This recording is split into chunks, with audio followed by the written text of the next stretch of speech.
ਲੜੀਵਾਰ ਗੁਰਬਾਣੀ ਸ਼ਬਦ ਵਿਚਾਰ।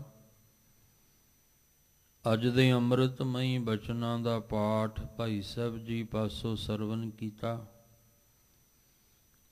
ਪਵਿੱਤਰ ਬਾਣੀ ਦੀ ਵਿਚਾਰ ਨਾਲ ਸਾਂਝ ਪਾਉਣ ਲਈ ਜੋ ਸਮਾਂ ਪ੍ਰਾਪਤ ਹੋ ਰਿਹਾ ਹੈ,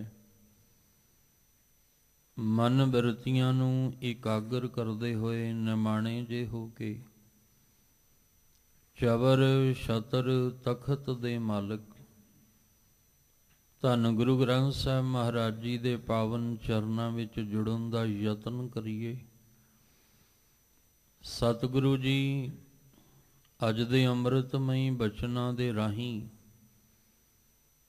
ਜੋ ਸਾਨੂੰ ਮਨੁੱਖੀ ਦੁਨਿਆਵੀ ਜੀਵਾਂ ਨੂੰ ਸਮਝਾਉਣਾ ਚਾਹੁੰਦੇ ਨੇ,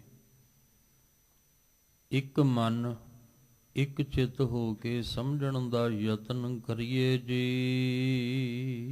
ਵਾਹਿਗੁਰੂ ਸਾਹਿਬ ਜੀ। ਸ੍ਰੀ ਰਾਗ ਮਹੱਲਾ ਚੌਥਾ। ਘਰ ਦੂਜਾ ਸ਼ੰਤ। ਇੱਕ ਓੰਕਾਰ ਸਤਿ ਗੁਰ ਪ੍ਰਸਾਦ। ਵਿਆਹ ਹੋਵਾ ਮੇਰੇ ਬਾਬਲਾ, ਗੁਰ ਮੁਖੇ ਹਰ ਪਾਇਆ। ਅਗਿਆਨ ਅੰਧੇਰਾ ਕਟਿਆ, ਗੁਰ ਗਿਆਨ ਪ੍ਰਚੰਡ ਬਲਾਇਆ।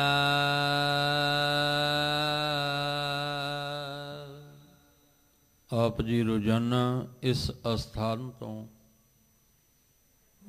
ਅੰਮ੍ਰਿਤਮਈ ਬਾਣੀ ਦੀ ਲੜੀਵਾਰ ਸ਼ਬਦ ਵਿਚਾਰ ਦੇ ਨਾਲ ਜੁੜਦੇ ਆ ਰਹੇ ਹੋ।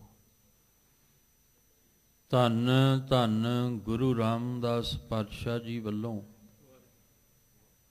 ਉਚਾਰਨ ਕੀਤਾ ਗਿਆ ਪਾਵਨ ਸ਼ਬਦ ਛੰਤ ਦੇ ਰੂਪ ਵਿੱਚ ਸ਼੍ਰੀ ਰਾਗ ਦੇ ਅੰਦਰ ਜੋ ਗੁਰੂ ਗ੍ਰੰਥ ਸਾਹਿਬ ਮਹਾਰਾਜ ਜੀ ਦੀ ਪਵਿੱਤਰ ਬਾਣੀ ਪਾਵਨ ਅੰਗ 78 ਦੇ ਉੱਪਰ ਸੁਭਾਇਮਾਨ ਹੈ। ਛੰਤ ਜੋ ਇੱਕ ਸ਼ਬਦ ਦੀ ਚਾਲ ਜਾਂ ਇੱਕ ਅਲੰਕਾਰ ਦੇ ਰੂਪ ਵਿੱਚ ਵਰਤਿਆ ਗਿਆ, ਜਿਹਦੇ ਵਿੱਚੋਂ ਪਹਿਲੇ ਪਦੇ ਦੀ ਵਿਚਾਰ ਆਪ ਜੀ ਨੇ ਕੱਲ ਦੇ ਦੀਵਾਨਾਂ ਵਿੱਚ ਸਰਵਨ ਕੀਤੀ। ਅਗਲੇਰੇ ਬਚਨਾਂ ਦੀ ਵਿਚਾਰ ਵਿੱਚ ਧੰਨ ਗੁਰੂ ਰਾਮਦਾਸ ਮਹਾਰਾਜ ਜੀ ਨੇ ਵਿਆਹ ਦੀ ਗੱਲ ਕੀਤੀ ਹੈ। ਬਾਬੁਲ ਦਾ ਅਰਥ ਹੁੰਦਾ ਹੈ ਪਿਤਾ, ਕਿ ਇੱਕ ਬੱਚੀ ਆਪਣੇ ਪਿਤਾ ਨੂੰ ਕਹਿ ਰਹੀ ਹੈ ਕਿ ਹੇ ਮੇਰੇ ਬਾਬੁਲਾ, ਮੇਰਾ ਜਿਹੜਾ ਵਿਆਹ ਹੈ ਉਹ ਹੋ ਚੁੱਕਾ ਹੈ ਤੇ ਮੈਂ ਸੋਹਣਾ ਵਰ ਜਿਹੜਾ ਹੈ ਉਹ ਪਾ ਲਿਆ ਹੈ, ਪਰ ਇਹ ਜਿਹੜਾ ਮੇਰਾ ਵਿਆਹ ਹੋਇਆ, ਮੈਂ ਸੋਹਣਾ ਵਰ ਪਾ ਲਿਆ, ਇਹ ਪਾਇਆ ਹੈ ਗੁਰੂ ਦੇ ਰਾਹੀਂ, ਗੁਰੂ ਸਾਹਿਬ ਜੀ ਦੇ ਦੁਆਰਾ, ਗੁਰੂ ਸਾਹਿਬ ਜੀ ਦੇ ਸਨਮੁਖ ਹੋ ਕੇ। ਸਾਡੇ ਦੋ ਤਲ ਤੇ ਸਾਡਾ ਜੀਵਨ ਹੈ, ਇੱਕ ਸਰੀਰਕ ਤਲ ਤੇ ਇੱਕ ਆਤਮਿਕ ਤਲ ਤੇ ਸਾਡੇ ਦੋ ਹੀ ਵਿਆਹ ਨੇ, ਇੱਕ ਸਰੀਰਕ ਤਲ ਤੇ ਹੈ, ਇੱਕ ਆਤਮਿਕ ਤਲ ਤੇ। ਔਰ ਜੋ ਗੁਰਬਾਣੀ ਦੇ ਵਿੱਚ ਸਾਨੂੰ ਇਹ ਅੰਮ੍ਰਿਤਮਈ ਬਚਨ ਦਿੱਤੇ, ਜਾਂ ਧੰਨ ਗੁਰੂ ਰਾਮਦਾਸ ਪਾਤਸ਼ਾਹ ਜੀ ਦੀ ਬਾਣੀ ਵਿੱਚੋਂ ਸੂਹੀ ਰਾਗ ਵਿੱਚੋਂ ਅਸੀਂ 4 ਲਾਵਾਂ ਦਾ ਪਾਠ ਕਰਦੇ ਹਾਂ। 4 ਸ਼ਬਦ ਪੜ੍ਹੇ ਜਾਂਦੇ ਨੇ। ਹਰ ਪਹਿਲੜੀ ਲਾਭ ਪ੍ਰਵਿਰਤੀ ਕਰਮ ਦ੍ਰਿੜਾਇਆ ਬਲਰਾਮ ਜੀਓ। ਅਸਲ ਵਿੱਚ ਉਹ ਆਨੰਦ ਕਾਰਜ ਵੀ ਸਾਡਾ ਜੀਵ ਆਤਮਾ ਦਾ ਹੀ ਸੀ, ਪਰ ਬਾਹਰ ਦੇ ਜੋ ਆਨੰਦ ਕਾਰਜ, ਜੋ ਬਾਹਰ ਦੇ ਵਿਵਾਹ, ਇਹਦੇ ਵਿੱਚ ਕਈ ਪ੍ਰਕਾਰ ਦੀਆਂ ਬੇਲੋੜੀਆਂ ਰਸਮਾਂ ਪੈਦਾ ਹੋ ਗਈਆਂ। ਕਈ ਪ੍ਰਕਾਰ ਦਾ ਦੋਵਾਂ ਪਰਿਵਾਰਾਂ ਦੇ ਉੱਤੇ ਬੋਝ, ਔਰ ਕਈ ਪ੍ਰਕਾਰ ਦੇ ਵਹਿਮ ਭਰਮ ਕਰਮ ਕਾਂਡ ਜਿਹੜੇ ਸੀ ਉਹ ਹੋਣ ਲੱਗ ਪਏ। ਜਿਹਦੇ ਕਰਕੇ ਧੰਨ ਗੁਰੂ ਰਾਮਦਾਸ ਮਹਾਰਾਜ ਜੀ ਨੇ ਸਾਨੂੰ ਹਰ ਇੱਕ ਵਹਿਮ ਭਰਮ ਚੋਂ ਕੱਢਣ ਵਾਸਤੇ, ਸਤਿਗੁਰੂ ਮਹਾਰਾਜ ਜੀ ਨੇ ਸਾਨੂੰ ਜਿੰਨੀਆਂ ਬੇਲੋੜੀਆਂ ਰਸਮਾਂ ਨੇ ਇਹਨਾਂ ਤੋਂ ਛੁਟਕਾਰਾ ਦਿਵਾਉਣ ਵਾਸਤੇ ਸੂਹੀ ਰਾਗ ਦੇ ਵਿੱਚ 4 ਸ਼ਬਦ ਦੇ ਦਿੱਤੇ ਵੀ ਤੁਸੀਂ ਆਓ ਔਰ ਆ ਕੇ ਆਪਣੇ ਧੀ ਪੁੱਤਰ ਦਾ ਜੋ ਆਨੰਦ ਕਾਰਜ ਹੈ ਇਸ ਤਰੀਕੇ ਦੇ ਨਾਲ ਕਰੋ, ਜਿਹਦੇ ਨਾਲ ਤੁਹਾਡਾ ਬਾਹਰੀ ਜੀਵਨ ਵੀ ਸੁਖੀ ਹੋ ਜਾਏ ਤੇ ਤੁਹਾਡਾ ਅਧਿਆਤਮਕ ਜੀਵਨ ਵੀ ਸੁਖੀ ਹੋ ਜਾਏ, ਜਿਹਦੇ ਨਾਲ ਤੁਹਾਡੇ ਬਾਹਰ ਘਰ ਵਿੱਚ ਵੀ ਖੁਸ਼ੀਆਂ ਆ ਜਾਣ ਤੇ ਤੁਹਾਡੇ ਘਰ ਦੇ ਅੰਦਰ ਵੀ ਖੁਸ਼ੀਆਂ ਆ ਜਾਣ। ਠੀਕ ਹੈ, ਅੱਜ ਅਸੀਂ ਗੁਰੂ ਗ੍ਰੰਥ ਸਾਹਿਬ ਮਹਾਰਾਜ ਦੀ ਹਜ਼ੂਰੀ ਵਿੱਚ ਆਪਣੇ ਧੀਆਂ ਪੁੱਤਰਾਂ ਦੇ ਆਨੰਦ ਕਾਰਜ ਕਰਦੇ ਕਰਾਉਂਦੇ ਜ਼ਰੂਰ ਹਾਂ, ਪਰ ਜਿਹੜੀਆਂ ਬੇਲੋੜੀਆਂ ਰਸਮਾਂ ਨੇ ਇਹ ਘਟੀਆਂ ਨਹੀਂ, ਸਗੋਂ ਅੱਗੇ ਨਾਲੋਂ ਵੱਧ ਗਈਆਂ। ਦਿਨੋਂ ਦਿਨ ਮਾਇਆਵੀ ਖੇਡ ਐਸੀ ਵਰਤ ਰਹੀ ਹੈ ਕਿ ਅਸੀਂ ਉਹਨਾਂ ਰਸਮਾਂ ਨੂੰ ਨਿਭਾਉਣ ਵਿੱਚ ਹੀ ਉਲਝ ਕੇ ਰਹਿ ਜਾਂਦੇ ਹਾਂ, ਔਰ ਐਸਾ ਉਹਨਾਂ ਰਸਮਾਂ ਵਿੱਚ ਉਲਝ ਜਾਂਦੇ ਹਾਂ ਕਿ ਪਰਤ ਕੇ ਸਾਨੂੰ ਧਿਆਨ ਹੀ ਜਿਹੜਾ ਉਹ ਭੁੱਲ ਜਾਂਦਾ ਹੈ, ਸਾਡੇ ਖਿਆਲ ਵਿੱਚੋਂ ਨਿਕਲ ਜਾਂਦਾ ਵੀ ਅਸੀਂ ਗੁਰੂ ਦੁਆਰੇ ਵੀ ਜਾਣਾ ਹੈ। ਸਮਾਂ ਹੁੰਦਾ ਹੈ 11 ਵਜੇ ਦਾ, ਪਰ 11 ਵੀ ਸਮਾਂ ਜਿਹੜਾ ਹੈ ਉਹ ਲੰਘ ਜਾਂਦਾ ਹੈ, 12 ਵੀ ਸਮਾਂ ਲੰਘ ਜਾਂਦਾ ਹੈ ਤੇ 4 ਵੱਜ ਜਾਂਦੇ ਆ। ਫਿਰ ਜਦੋਂ 4 ਵੱਜ ਜਾਂਦੇ ਆ ਤੇ ਇੱਕ ਗੁਰੂ ਘਰ ਵੱਲੋਂ ਹੀ ਫੋਨ ਜਾਂਦਾ ਹੈ ਵੀ ਹੁਣ ਤੇ 4 ਵੱਜ ਗਏ, ਤੁਹਾਡਾ ਕੋਈ ਅਤਾ ਪਤਾ ਨਹੀਂ। ਆਨੰਦ ਕਾਰਜ ਜਿਹੜੇ ਆ ਉਹ ਇਸ ਗੁਰੂ ਘਰ ਦੇ ਵਿੱਚ ਬੱਚੇ ਬੱਚੀ ਦਾ ਆਨੰਦ ਕਾਰਜ ਅੱਜ ਹੋਣਾ ਹੈ ਜਾਂ ਨਹੀਂ ਹੋਣਾ, ਉਹ ਕਹਿੰਦੇ ਬਸ ਅਸੀਂ 2 ਮਿੰਟ ਵਿੱਚ ਆ ਗਏ, ਅਸੀਂ ਬਸ ਚੱਲਣ ਲੱਗੇ ਹਾਂ। ਇਹਦਾ ਮਤਲਬ 11 ਵਜੇ ਦਾ ਸਮਾਂ ਸੀ, 4 ਵਜੇ ਤੱਕ ਹਜੇ ਚੱਲਣ ਹੀ ਲੱਗੇ ਨੇ ਉਹ, ਤੇ ਉਹ ਵੀ 4 ਵਜੇ ਕਹਿ ਕੇ ਪਰਤ ਕੇ ਉਦੋਂ ਆਉਣਾ ਜਦੋਂ ਭਾਈ ਸਾਹਿਬ ਨੇ ਸੋਧਰ ਰਹਿਰਾ ਸਾਹਿਬ ਦਾ ਪਾਠ ਸ਼ੁਰੂ ਕਰਨਾ, ਤੇ ਉਧਰੋਂ ਆ ਕੇ ਫਿਰ ਅਸੀਂ ਆਪਣਾ ਰੋਹਬ ਪਾਈਏ ਵੀ ਤੁਸੀਂ ਪਹਿਲਾਂ ਸਾਡੇ ਬੱਚੇ ਬੱਚੀ ਦਾ ਆਨੰਦ ਕਾਰਜ ਕਰਾਓ, ਕਿਉਂਕਿ ਅਸੀਂ ਬੇਲੋੜੀਆਂ ਰਸਮਾਂ ਵਿੱਚ ਹੀ ਇੰਨੇ ਉਲਝ ਗਏ ਹਾਂ। ਨਾ ਅਸੀਂ ਧੰਨ ਗੁਰੂ ਰਾਮਦਾਸ ਪਾਤਸ਼ਾਹ ਜੀ ਦੇ ਸੂਹੀ ਰਾਗ ਨੂੰ ਸਮਝ ਸਕੇ ਵੀ ਉਸ ਰਾਗ ਦਾ ਸਮਾਂ ਕੀ ਹੈ, ਤੇ ਨਾ ਹੀ ਅਸੀਂ ਉਹਨਾਂ 4 ਸ਼ਬਦਾਂ ਨੂੰ ਸਮਝ ਸਕੇ ਜੋ ਪਹਿਲੜੀ ਲਾਮ, ਦੂਜੜੀ ਲਾਮ, ਤੀਜੜੀ ਤੇ ਚੌਥੜੀ ਲਾਮ ਦੇ ਵਿੱਚ ਸਾਨੂੰ ਸਮਝਾਇਆ ਗਿਆ। ਇੱਕ ਕਾਰਜ ਸੀ, ਅਸੀਂ ਆਪਣੇ ਇਸ ਕਾਰਜ ਨੂੰ ਸਵਾਰ ਕੇ ਖੁਸ਼ੀਆਂ ਲੈਣੀਆਂ ਸਨ, ਅਸੀਂ ਇਸ ਕਾਰਜ ਵਿੱਚ ਜੁੜ ਕੇ ਅਸੀਸਾਂ ਲੈਣੀਆਂ ਸੀ, ਪਰ ਸਾਡੀਆਂ ਬੇਲੋੜੀਆਂ ਰਸਮਾਂ ਨੇ, ਬੇਲੋੜੀਆਂ ਦਾ ਮਤਲਬ ਹੁੰਦਾ ਜਿਹਦੀ ਲੋੜ ਨਹੀਂ ਸੀ, ਜਿਹਦੀ ਜ਼ਰੂਰਤ ਨਹੀਂ ਸੀ। ਅੱਜ ਤੇ ਦੇਖੋ ਆ ਕਈ ਥਾਵਾਂ ਤੇ ਪੜਿਆ ਹੈ, ਲਿਖਿਆ ਹੋਇਆ ਕਿ ਸਾਦੇ ਵਿਆਹ, ਸਾਦੇ ਭੋਗ, ਨਾ ਕੋਈ ਚਿੰਤਾ ਨਾ ਕੋਈ ਰੋਗ। ਇੱਕ ਪੜਿਆ ਸੀ ਕਿਤੇ ਲਿਖਿਆ ਹੋਇਆ, ਕਿਉਂਕਿ ਅੱਜ ਜਿਹੜੇ ਭੋਗ ਹੁੰਦੇ ਆ ਨਾ, ਭਾਵ ਮਰਗ ਤੇ ਜੋ ਆਪਾਂ ਭੋਗ ਪਾਉਂਦੇ ਆ, ਉਹ ਵੀ ਇਦਾਂ ਲੱਗਦਾ ਜਿਵੇਂ ਵਿਆਹ ਸ਼ਾਦੀਆਂ ਹੀ ਦੇ ਮਾਹੌਲ ਬਣੇ ਹੋਣ। ਅੱਜ ਦਾ ਸਿਸਟਮ ਇਦਾਂ ਦਾ ਹੋ ਗਿਆ ਵੀ ਪਤਾ ਹੀ ਨਹੀਂ ਲੱਗਦਾ ਵੀ ਇਹਦੇ ਘਰ ਵਿੱਚ ਵਿਆਹ ਸ਼ਾਦੀ ਹੈ ਕਿ ਕਿਸੇ ਦਾ ਭੋਗ ਹੈ, ਕਿਉਂਕਿ ਮਾਇਆਵੀ ਤਲ ਤੇ ਅਸੀਂ ਇਹਨਾਂ ਪਦਾਰਥਾਂ ਦੇ ਤਲ ਤੇ ਇੰਨਾ ਇਹਨਾਂ ਵਿੱਚ ਗਲਤਾਨ ਹੋ ਗਏ ਆ। ਕਈ ਵਾਰੀ ਰਾਹ ਜਾਂਦਾ ਵੀ ਸੋਚਦਾ ਵੀ ਇਹਨਾਂ ਦੇ ਘਰ ਵਿਆਹ ਹੋਣਾ, ਜੋ ਇੰਨਾ ਅਡੰਬਰ ਰਚਿਆ ਹੋਇਆ, ਤੇ ਨਾਲ ਦਾ ਕਹਿੰਦਾ ਨਹੀਂ ਵਿਆਹ ਨਹੀਂ, ਭੋਗ ਹੈ ਇਹਨਾਂ ਦੇ। ਅੱਜ ਕੁਝ ਦਿਨ ਪਹਿਲਾਂ ਇਹਨਾਂ ਦੇ ਘਰ ਦਾ ਜੀਵ ਚੜ੍ਹਾਈ ਕਰ ਗਿਆ ਸੀ, ਅੱਜ ਭੋਗ ਹੈ। ਉਹ ਕਹਿੰਦੇ ਲੱਗਦਾ ਤੇ ਨਹੀਂ, ਲੱਗਦਾ ਤੇ ਇਦਾਂ ਜਿਵੇਂ ਵਿਆਹ ਰੱਖਿਆ ਹੋਵੇ। ਹੁਣ ਜਿਸ ਤਰ੍ਹਾਂ ਦੇ ਅਸੀਂ ਵਿਆਹ ਤੇ ਭੋਗ ਦੇ ਸਿਸਟਮ ਬਣਾ ਲਏ ਨੇ, ਉਸ ਹਿਸਾਬ ਨਾਲ ਤੇ ਚਿੰਤਾ ਵੀ ਲੱਗ ਗਈ, ਰੋਗ ਵੀ ਲੱਗ ਗਏ। ਦੌੜ ਸਾਡੀ ਮਾਇਆ ਵੀ ਖੇਡ ਵਿੱਚ ਇੰਨੀ ਲੱਗੀ ਹੋਈ ਹੈ ਵੀ ਕਿਸੇ ਦੇ ਵਿਆਹ ਵਿੱਚ ਜੋ ਸਿਸਟਮ ਜੋ ਪ੍ਰੋਗਰਾਮ ਦੇਖ ਕੇ ਆਏ ਆ ਉਹ ਮਨ ਵਿੱਚ ਠਾਣ ਲਿਆ ਵੀ ਮੈਂ ਇਹਦੇ ਨਾਲੋਂ ਵੱਧ ਕਰਨਾ ਹੈ, ਇਹਦੇ ਨਾਲੋਂ 2 ਕਦਮ ਅੱਗੇ ਹੋ ਕੇ ਦੁਨੀਆ ਨੂੰ ਦਿਖਾਣਾ ਹੈ ਕਿ ਮੈਂ ਆਪਣੇ ਬੱਚੇ ਬੱਚੀ ਦਾ ਵਿਆਹ ਕਿੰਨੇ ਸੁੰਦਰ ਢੰਗ ਨਾਲ ਕਰਦਾ। ਪਰ ਨਹੀਂ, ਉਹਦੇ ਪਿੱਛੇ ਚਿੰਤਾ ਕਿੰਨੀ ਹੁੰਦੀ ਹੈ, ਉਹਦੇ ਪਿੱਛੇ ਰੋਗ ਕਿੰਨਾ ਲੱਗ ਜਾਂਦਾ ਹੈ।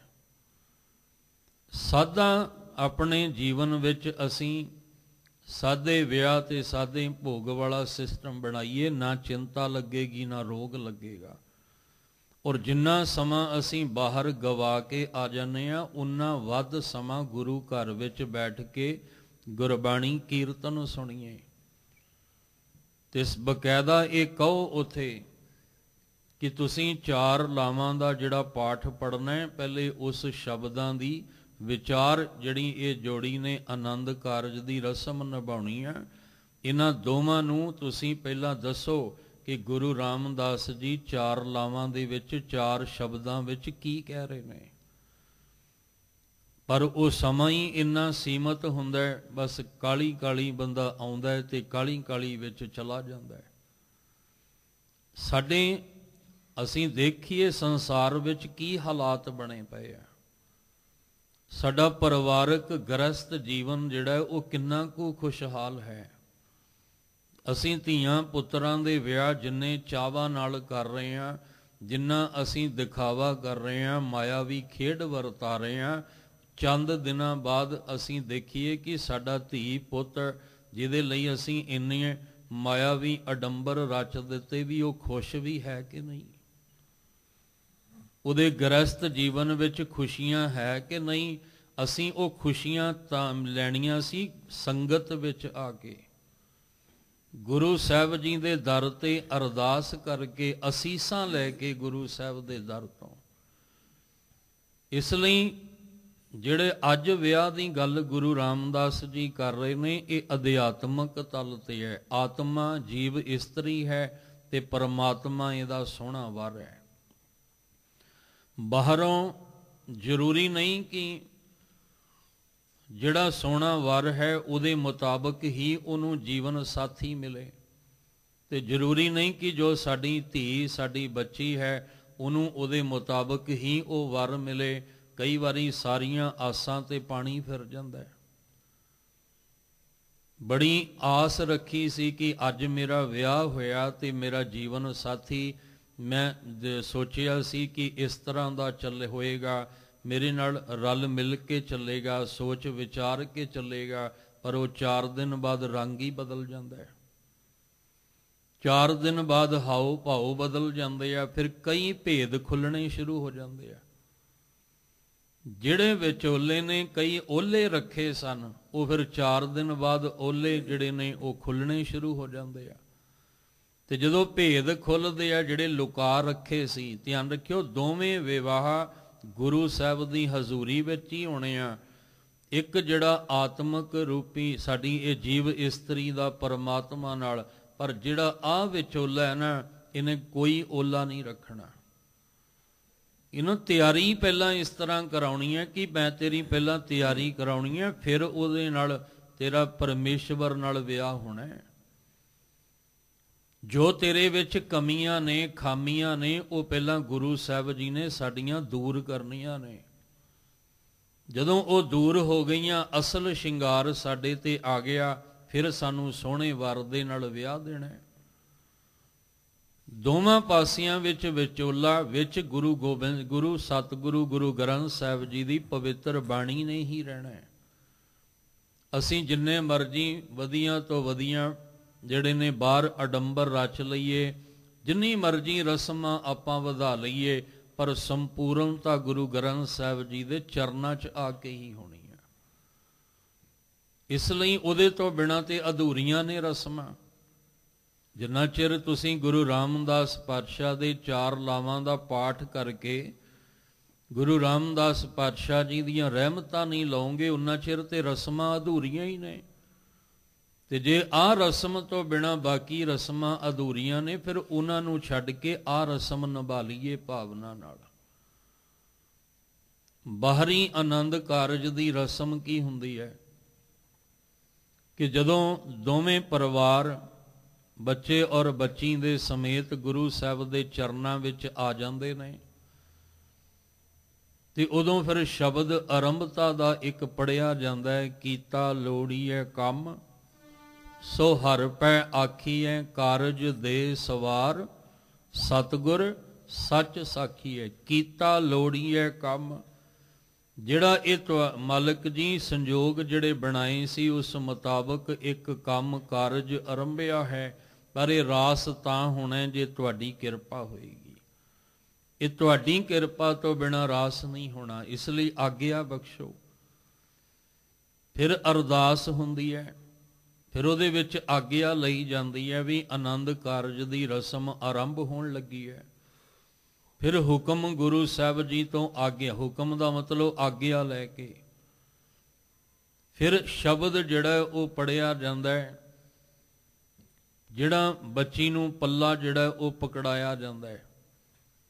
ਜਿੰਨੇ ਵੀ ਇਹ ਸ਼ਬਦ ਨੇ ਹੈ ਸਾਡੇ ਅਧਿਆਤਮਕ ਜੀਵਨ ਵਾਸਤੇ ਹੀ ਨੇ, ਪਰ ਇੱਕ ਬਾਹਰੋਂ ਅਸੀਂ ਇੱਕ ਰਸਮ ਜਿਹੜੀ ਹੈ ਉਹ ਬਣਾਈ ਹੈ ਤਾਂ ਕਿ ਅਸੀਂ ਕਿਸੇ ਵਹਿਮ ਭਰਮ 'ਚ ਨਾ ਫਸ ਸਕੀਏ, ਅਸੀਂ ਕਰਮ ਕਾਂਡ ਵਿੱਚ ਨਾ ਫਸ ਸਕੀਏ। ਪਰ ਜਿੰਨਾ ਗੁਰਬਾਣੀ ਨੇ ਬਚਾਇਆ ਸੀ ਅੱਜ ਦੇਖਦੇ ਹਾਂ ਉਨਾ ਹੀ ਕਰਮ ਕਾਂਡ, ਉਨਾ ਹੀ ਵਹਿਮ ਭਰਮ ਫਿਰ ਉਦਾਂ ਹੀ ਚੱਲ ਰਿਹਾ ਹੈ। ਬਹੁਤ ਐਸੇ ਵੀ ਪਰਿਵਾਰ ਨੇ, ਇਹ ਨਹੀਂ, ਬਹੁਤ ਨੇ ਜਿਹੜੇ ਗੁਰਮਤਿ ਮਰਿਆਦਾ ਦੇ ਅਨੁਸਾਰ ਹੀ ਚੱਲਦੇ ਆ ਔਰ ਸਮੇਂ ਸਿਰ ਆਨੰਦ ਕਾਰਜ ਦੀ ਰਸਮ ਨੂੰ ਨਿਭਾ ਲੈਂਦੇ ਆ, ਪਰ ਬਹੁਤ ਐਸੇ ਵੀ ਨੇ ਜਿਹੜੇ ਪਰਵਾਹ ਵੀ ਕੋਈ ਨਹੀਂ ਕਰਦੇ, ਜਿਹੜੇ ਬਿਲਕੁਲ ਗੁਰੂ ਗ੍ਰੰਥ ਸਾਹਿਬ ਦੀ ਪਰਵਾਹ ਨਹੀਂ ਹੁੰਦੀ। ਉਹ ਸਿਰਫ ਇੱਕ ਦਿਖਾਵਾ, ਇੱਕ ਫਾਰਮੈਲਿਟੀ ਹੁੰਦੀ ਹੈ ਵੀ ਹਾਂ ਅਸੀਂ ਆਪਣੇ ਬੱਚੇ ਦਾ, ਧੀ ਪੁੱਤ ਦਾ ਵਿਆਹ ਕਰਨ ਆਏ ਆ। ਉਹ ਵੀ ਇਸ ਤਰ੍ਹਾਂ ਦੇ ਵੀ ਮਿਲਦੇ ਆ। ਉੱਥੇ ਫਿਰ ਸ਼ਬਦ ਪੜਿਆ ਜਾਂਦਾ ਹੈ, ਹੱਬੇ ਸਾਕ ਕੂੜਾਵੇ ਡਿੱਠੇ ਤੋ ਪੱਲੇ ਤੈਂਡੇ ਲਾਗੀ। ਕਹਿਣ ਲੱਗੇ ਆ ਸਾਰੇ ਸਾਕ ਹੁਣ ਜਿਹੜੇ ਆ ਇੱਥੇ ਆ ਕੇ ਕੁੜਾਵੇ ਦਿਸਣ ਲੱਗ ਪਏ ਆ ਜਦੋਂ ਮੇਰਾ ਪੱਲਾ ਇਹਦਾ ਪੱਲਾ ਮੇਰੇ ਹੱਥ ਵਿੱਚ ਪਕੜਾ ਦਿੱਤਾ ਹੈ। ਗੁਰੂ ਸਾਹਿਬ ਜੀ ਨੇ ਵੀ ਜਦੋਂ ਸਾਨੂੰ ਗਿਆਨ ਦਾ ਪੱਲਾ ਪਕੜਾਉਣਾ ਤੇ ਆ ਸੰਸਾਰ ਦੇ ਹੱਬੇ ਸਾਕ ਕੁੜਾਵੇ ਡਿੱਠੇ ਵਾਲੀ ਖੇਡ ਬਣ ਜਾਣੀ ਆ। ਫਿਰ ਉੱਥੇ ਗੁਰੂ ਸਾਹਿਬ ਜੀ ਤੋਂ ਪਹਿਲਾਂ ਸੂਹੀ ਰਾਗ ਦੇ ਵਿੱਚ ਗੁਰੂ ਰਾਮਦਾਸ ਮਹਾਰਾਜ ਜੀ ਦੀ ਪਹਿਲੀ ਲਾਮ ਵਾਲਾ ਪਾਠ ਸ਼ਬਦ ਪੜਿਆ ਜਾਂਦਾ ਹੈ। ਫਿਰ ਜਦੋਂ ਬੱਚੇ ਤੇ ਬੱਚੀ ਨੇ ਗੁਰੂ ਸਾਹਿਬ ਦੀ ਪਰਿਕਰਮਾ ਕਰਨੀ ਆ ਤੇ ਗੁਰੂ ਘਰ ਦੇ ਕੀਰਤਨੀਏ ਉਸ ਵੇਲੇ ਸ਼ਬਦ ਉਹੀ ਦੁਬਾਰਾ ਰਿਪੀਟ ਕਰਦੇ ਆ, ਹਰ ਪਹਿਲਣੀ ਲਾਮ ਪ੍ਰਵਿਰਤੀ ਕਰਮ ਦ੍ਰਿੜਾਇਆ ਬਲ ਰਾਮ ਜੀਓ। ਫਿਰ ਉਹਨਾਂ ਨੇ ਆ ਕੇ ਗੁਰੂ ਸਾਹਿਬ ਦੀ ਹਜ਼ੂਰੀ ਦੇ ਸਨਮੁਖ ਖਲੋਣਾ ਹੈ ਤੇ ਗੁਰੂ ਰਾਮਦਾਸ ਮਹਾਰਾਜ ਜੀ ਦੀ ਦੂਸਰੀ ਲਾਮ ਨੂੰ ਦੂਸਰੇ ਸ਼ਬਦ ਨੂੰ ਬੜੇ ਧਿਆਨ ਨਾਲ ਸੁਣਨਾ ਹੈ। ਪਰ ਜਿਹੜਾ ਮਾਹੌਲ ਬਣਿਆ ਹੁੰਦਾ ਹੈ, ਮੂਵੀ ਬਣ ਰਹੀ ਹੁੰਦੀ ਹੈ, ਫੋਟੋਆਂ ਖਿੱਚ ਰਹੀਆਂ ਹੁੰਦੀਆਂ, ਰੰਗ ਬਰੰਗੇ ਸਾਡੇ, ਠੀਕ ਹੈ, ਇੱਕ ਖੁਸ਼ੀ ਹੈ, ਇੱਕ ਮਨ ਦਾ ਚਾਉ ਹੈ, ਅਸੀਂ ਰੰਗ ਬਰੰਗੇ ਵੱਖਰੀ ਦੁਨੀਆ ਦੇ ਜਾਪਦੇ ਹੁੰਦੇ ਹਾਂ ਉਸ ਵੇਲੇ। ਤੇ ਜਿਹੜਾ ਸ਼ਬਦ ਭਾਈ ਸਾਹਿਬ ਪੜ੍ਹ ਰਹੇ ਆ, ਜਿਹੜਾ ਸ਼ਬਦ ਗੁਰੂ ਘਰ ਦੇ ਕੀਰਤਨੀਏ ਪੜ੍ਹ ਰਹੇ ਆ, ਕਿੰਨੇ ਕੁ ਹੁੰਦੇ ਆ ਜਿਹੜੇ ਉਹਨੂੰ ਧਿਆਨ ਨਾਲ ਸੁਣ ਰਹੇ ਹੁੰਦੇ ਆ। ਸਭ ਤੋਂ ਜ਼ਰੂਰੀ ਉਸ ਵੇਲੇ ਹੁੰਦਾ ਹੈ ਜਿਹੜੇ ਬੱਚੇ ਤੇ ਬੱਚੀ ਦਾ ਆਨੰਦ ਕਾਰਜ ਹੋ ਰਿਹਾ ਮੇਲ ਫੀਮੇਲ ਦੇ ਰੂਪ 'ਚ, ਉਹਨਾਂ ਦਾ ਪੂਰੇ ਦਾ ਪੂਰਾ ਧਿਆਨ ਹੋਣਾ ਚਾਹੀਦਾ ਹੈ। ਪਰ ਉਸ ਵੇਲੇ ਵੀ ਸਾਡੀਆਂ ਗੱਲਾਂ ਹੀ ਚੱਲ ਰਹੀਆਂ ਹੁੰਦੀਆਂ ਨੇ, ਆਸ-ਪਾਸ ਧਿਆਨ ਹੁੰਦਾ ਹੈ, ਖੁਸ਼ੀ ਵਿੱਚ ਅਸੀਂ ਲੀਨ ਹੋਏ ਹੁੰਦੇ ਹਾਂ, ਸਾਨੂੰ ਪਤਾ ਹੀ ਨਹੀਂ ਭਾਈ ਸਾਹਿਬ ਨੇ ਪਹਿਲੀ ਲਾਮ ਦਾ ਸ਼ਬਦ ਕਦੋਂ ਪੜ੍ਹ ਲਿਆ। ਫਿਰ ਸਾਡੇ ਜੀਵਨ ਵਿੱਚ ਅਸੀਂ ਕਹਿੰਦੇ ਹਾਂ ਖੁਸ਼ੀਆਂ ਕਿੱਦਾਂ ਆਉਣਗੀਆਂ ਸਾਡੇ। ਸਤਿਗੁਰੂ ਮਹਾਰਾਜ ਜੀ ਨੇ ਅੱਜ ਜਿਹੜਾ ਵਿਆਹ ਦੱਸਿਆ ਇਹ ਜੀਵ ਇਸਤਰੀ ਦਾ ਆਤਮਾ ਤੇ ਪਰਮਾਤਮਾ ਦਾ ਵਿਆਹ ਹੈ, ਇਹ ਸਰੀਰ ਦਾ ਨਹੀਂ। ਸਰੀਰ ਦਾ ਵੀ ਵਿਆਹ ਗੁਰੂ ਸਾਹਿਬ ਦੀ ਹਜ਼ੂਰੀ 'ਚ ਕਰਕੇ ਸਮਝਾਇਆ ਸੀ ਵੀ ਅੱਜ ਤੋਂ ਧਿਆਨ ਰੱਖਿਓ, ਏਕ ਜੋਤ ਦੋਏ ਮੂਰਤੀ ਧਨ ਪਿਰ ਕਹੀਐ सोए तुसी अज तो दो मूर्तियां दो शरीर जरूर हो, पर अज तो बाद तुहाडी जोत तुहाडी विचार एक होनी चाहिए है, तुहाडे ख्याल एक होने चाहिए है, तुहाडी सोच एक होनी चाहिए है। ਵਿਆਹ ਤੋਂ ਬਾਅਦ ਗੁਰੂ ਸਾਹਿਬ ਨੇ ਦਾਜ ਦੀ ਵੀ ਗੱਲ ਕਰਨੀ ਹੈ ਅੱਗੇ ਜਾ ਕੇ। ਅਸੀਂ ਬਾਹਰ ਦੇ ਜਿਹੜੇ ਮਾਇਆਵੀ ਤਲ ਤੇ ਦਾਜ ਦੀ ਪ੍ਰਥਾ ਬਣਾ ਲਈ। ਦੇਖੋ ਇੱਕ ਤਾਂ ਤਨ ਦਾ ਰੋਗ ਹੈ, ਹੁਣ ਤਨ ਦਾ ਰੋਗ ਤੇ ਦਿਸਦਾ ਹੈ, ਪਰ ਮਨ ਦਾ ਵੀ ਰੋਗ। ਇੱਕ ਤਨ ਨੂੰ ਕੋੜ ਪਿਆ ਹੁੰਦਾ, ਇੱਕ ਮਨ ਨੂੰ। ਆ ਜਿਹੜੀਆਂ ਇਸ ਤਰ੍ਹਾਂ ਦੀਆਂ ਪ੍ਰਥਾ ਚੱਲੀਆਂ ਨੇ, ਇਹ ਮਨ ਦਾ ਕੋੜ ਹੈ ਜਿਹੜਾ ਸਾਡੇ ਮਨ ਨੂੰ ਲੱਗਾ ਹੋਇਆ ਹੈ, ਜਿਹਨੇ ਸਾਡੇ ਜੀਵਨ ਦੇ ਅੰਦਰ ਨਰਕ ਘੋਲ ਦਿੱਤਾ। ਦੁੱਖ ਤੇ ਸਿਵਾ ਸਾਡੇ ਕੋਲ ਹੈ ਹੀ ਕੁਛ ਨਹੀਂ।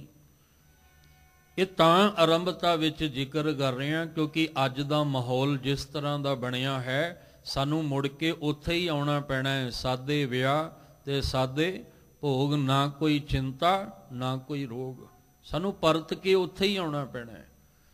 ਗੁਰੂ ਸਾਹਿਬ ਕਿਰਪਾ ਕਰਨ। ਇਹਦੇ ਜਿਹੜਾ ਅੰਦਰ ਜੀਵ ਇਸਤਰੀ ਦਾ ਵਿਆਹ ਹੋਇਆ ਅੱਜ ਸੋਹਣੇ ਮਾਲਕ ਵਾਹਿਗੁਰੂ ਜੀ ਦੇ ਨਾਲ, ਜਿਹਦੇ ਵਰਗਾ ਵਰ ਹੈ ਹੀ ਕੋਈ ਨਹੀਂ। ਤੇ ਇਹ ਵੀ ਧਿਆਨ ਰੱਖਿਓ, ਆਪਾਂ ਸਾਰੀਆਂ ਉਹਦੀਆਂ ਹੀ ਇਸਤਰੀਆਂ ਤੇ ਉਹ ਇੱਕੋ ਹੀ ਵਰ ਪਰਮਾਤਮਾ ਹੈ, ਜਿਹਦਾ ਸੰਗਤ ਤੇ ਗੁਰੂ ਦੀ ਕਿਰਪਾ ਤੋਂ ਬਿਨਾਂ ਮਿਲਾਪ ਨਹੀਂ ਜੇ ਹੋਣਾ। ਜਿੱਥੇ ਮਰਜ਼ੀ ਅਸੀਂ ਭਟਕ ਲਈਏ, ਉਪਾਅ ਕਰ ਲਈਏ, ਜਿੰਨੀ ਮਰਜ਼ੀ ਰਸਮਾਂ ਨਿਭਾ ਲਈਏ, ਪਰ ਜਿਹੜਾ ਮਿਲਾਪ ਹੋਣਾ ਉਹ ਗੁਰੂ ਤੇ ਗੁਰੂ ਦੀ ਸੰਗਤ ਤੋਂ ਬਿਨਾਂ ਨਹੀਂ ਹੋਣਾ। ਗੁਰਮੁਖਾਂ ਦੀ ਸੰਗਤ ਸਾਨੂੰ ਕਰਨੀ ਪਏਗੀ। ਅੱਜ ਗੁਰੂ ਰਾਮਦਾਸ ਮਹਾਰਾਜ ਜੀ ਨੇ ਕਿਰਪਾ ਕੀਤੀ। ਵਿਆਹ ਹੋਆ ਮੇਰੇ ਬਾਬੂਲਾ, ਮੇਰੇ ਬਾਬੂਲਾ। ਬਾਬਲ ਕੌਣ ਹੈ? ਜੇ ਵਰ ਦੇ ਰੂਪ ਵਿੱਚ ਪਰਮਾਤਮਾ ਪਰਮੇਸ਼ਵਰ ਹੈ, ਜੇ ਉਹ ਵਰ ਦੇ ਰੂਪ ਵਿੱਚ ਹੈ ਤੇ ਫਿਰ ਬਾਬਲ ਕੌਣ ਹੋਇਆ? ਫਿਰ ਬਾਬਲ ਜਿਹੜਾ ਇਹ ਕਿਹਨੂੰ ਆਖਿਆ ਜਾ ਰਿਹਾ? ਫਿਰ ਬੇਨਤੀ ਨੂੰ ਸਮਝ ਕੇ ਚੱਲਿਓ, ਜਿਹੜੇ ਗੁਰਬਾਣੀ ਪੜ੍ਹਨ ਸੁਣਨ ਵਿਚਾਰਨ ਵਾਲੇ ਆ ਉਹਨਾਂ ਨੂੰ ਪਤਾ ਹੈ। ਇੱਕ ਸਰੀਰ ਕਰਕੇ ਸਾਡੇ ਕੋਲ ਬਾਹਰ ਦਾ ਬਾਬਲ ਹੈ, ਜਿਹਦੇ ਘਰ ਵਿੱਚ ਬੱਚੀ ਪੈਦਾ ਹੋਈ ਹੈ, ਉਹਦੇ ਕੋਲ ਆਪਣਾ ਬਾਬਲ ਹੈ। ਬੱਚਾ ਪੈਦਾ ਹੋਇਆ ਹੈ, ਉਹਦੇ ਕੋਲ ਆਪਣਾ ਪਿਤਾ ਹੈ। ਦੋਵਾਂ ਪਰਿਵਾਰਾਂ ਦੇ ਵਿੱਚ ਦੋਵਾਂ ਕੋਲ ਪਿਤਾ ਦੀ ਸਾਂਝ ਹੈ। ਪਰ ਇੱਥੇ ਖੇਡ ਅੰਦਰ ਦੀ ਹੈ। ਹੁਣ ਅੰਦਰ ਸਾਡਾ ਬਾਬਲ ਕਿਹੜਾ ਹੈ? ਸਾਹਿਬ ਜੀ ਨੇ ਗੁਰਬਾਣੀ ਵਿੱਚ ਜ਼ਿਕਰ ਕੀਤਾ ਹੈ। ਸਾਹਿਬ ਕਹਿੰਦੇ ਜਿਹੜੀ ਮੱਤ ਹੈ ਨਾ, ਇਹ ਮਾਤਾ ਹੈ, ਔਰ ਜਿਹੜਾ ਸੰਤੋਖ ਹੈ ਇਹ ਪਿਤਾ ਹੈ। ਕਿਉਂਕਿ ਸੰਤੋਖ ਹੋਣਾ ਬੜਾ ਜ਼ਰੂਰੀ ਹੈ। ਬਾਹਰ ਦੇ ਵੀ ਜਦੋਂ ਦੋ ਪਰਿਵਾਰ ਆਪਸ ਵਿੱਚ ਮਿਲਦੇ ਆ ਨਾ, ਤੇ ਉੱਥੇ ਇਹ ਕਿਹਾ ਜਾਂਦਾ ਹੈ ਕਿ ਇਹਨਾਂ ਵਿੱਚ ਸੱਤ ਤੇ ਸੰਤੋਖ ਪੈਦਾ ਹੋਵੇ। ਦੋਵਾਂ ਪਰਿਵਾਰਾਂ ਦੇ ਵਿੱਚ ਸੱਤ ਸੰਤੋਖ ਪੈਦਾ ਹੋਣਾ ਜ਼ਰੂਰੀ ਹੈ। ਜਦੋਂ ਦੋਵਾਂ ਪਰਿਵਾਰਾਂ 'ਚ ਸੱਤ ਸੰਤੋਖ ਹੋਏਗਾ, ਅੱਗੋਂ ਧੀ ਪੁੱਤ ਆਪੇ ਹੀ ਸੁਖੀ ਵਸੇਗਾ। ਇਸ ਲਈ ਜਿਹੜਾ ਸਾਡਾ ਅੰਦਰ ਸੰਤੋਖ ਪਿਤਾ ਹੈ, ਹੁਣ ਇਹ ਜਿਹੜੀ ਜੀਵ ਇਸਤਰੀ ਹੈ ਉਹ ਬਾਬਲ ਨੂੰ ਕਹਿੰਦੀ, ਮੇਰੇ ਬਾਬਲਾ ਵਿਆਹ ਹੋਵਾ, ਅੱਜ ਮੇਰਾ ਵਿਆਹ ਹੋ ਗਿਆ। ਪਰ ਕਿਵੇਂ ਹੋਇਆ? ਵਿਆਹ ਹੋਵਾ ਮੇਰੇ ਬਾਬਲਾ, ਗੁਰਮੁਖੇ ਹਰ ਪਾਇਆ। ਗੁਰਮੁਖੇ, ਜਦੋਂ ਮੈਂ ਆਪਣਾ ਮੁਖ ਗੁਰੂ ਵੱਲ ਕਰ ਲਿਆ। ਜਾਂ ਥੋੜ੍ਹੀ ਖੇਡ ਸਮਝਣ ਦੀ ਕੋਸ਼ਿਸ਼ ਕਰਿਓ, ਜਿੰਨੀ ਕੁ ਮੱਤ ਮੇਰੇ ਸਤਿਗੁਰੂ ਨੇ ਦਿੱਤੀ ਹੈ। ਹੁਣ ਜੀਵ ਇਸਤਰੀ ਦਾ ਆਨੰਦ ਕਾਰਜ ਹੈ, ਬਾਬਲ ਇੱਥੇ ਪਿਤਾ ਹੈ। ਹੁਣ ਮੁੱਖ ਗੁਰੂ ਵੱਲ ਕਿਹਨੇ ਕਰਨਾ? ਮਨ ਨੇ, ਕਿਉਂਕਿ ਮਨ ਮਨਮੁਖ ਹੋ ਗਿਆ, ਮਨ ਗੁਰਮੁਖ ਹੋ ਗਿਆ।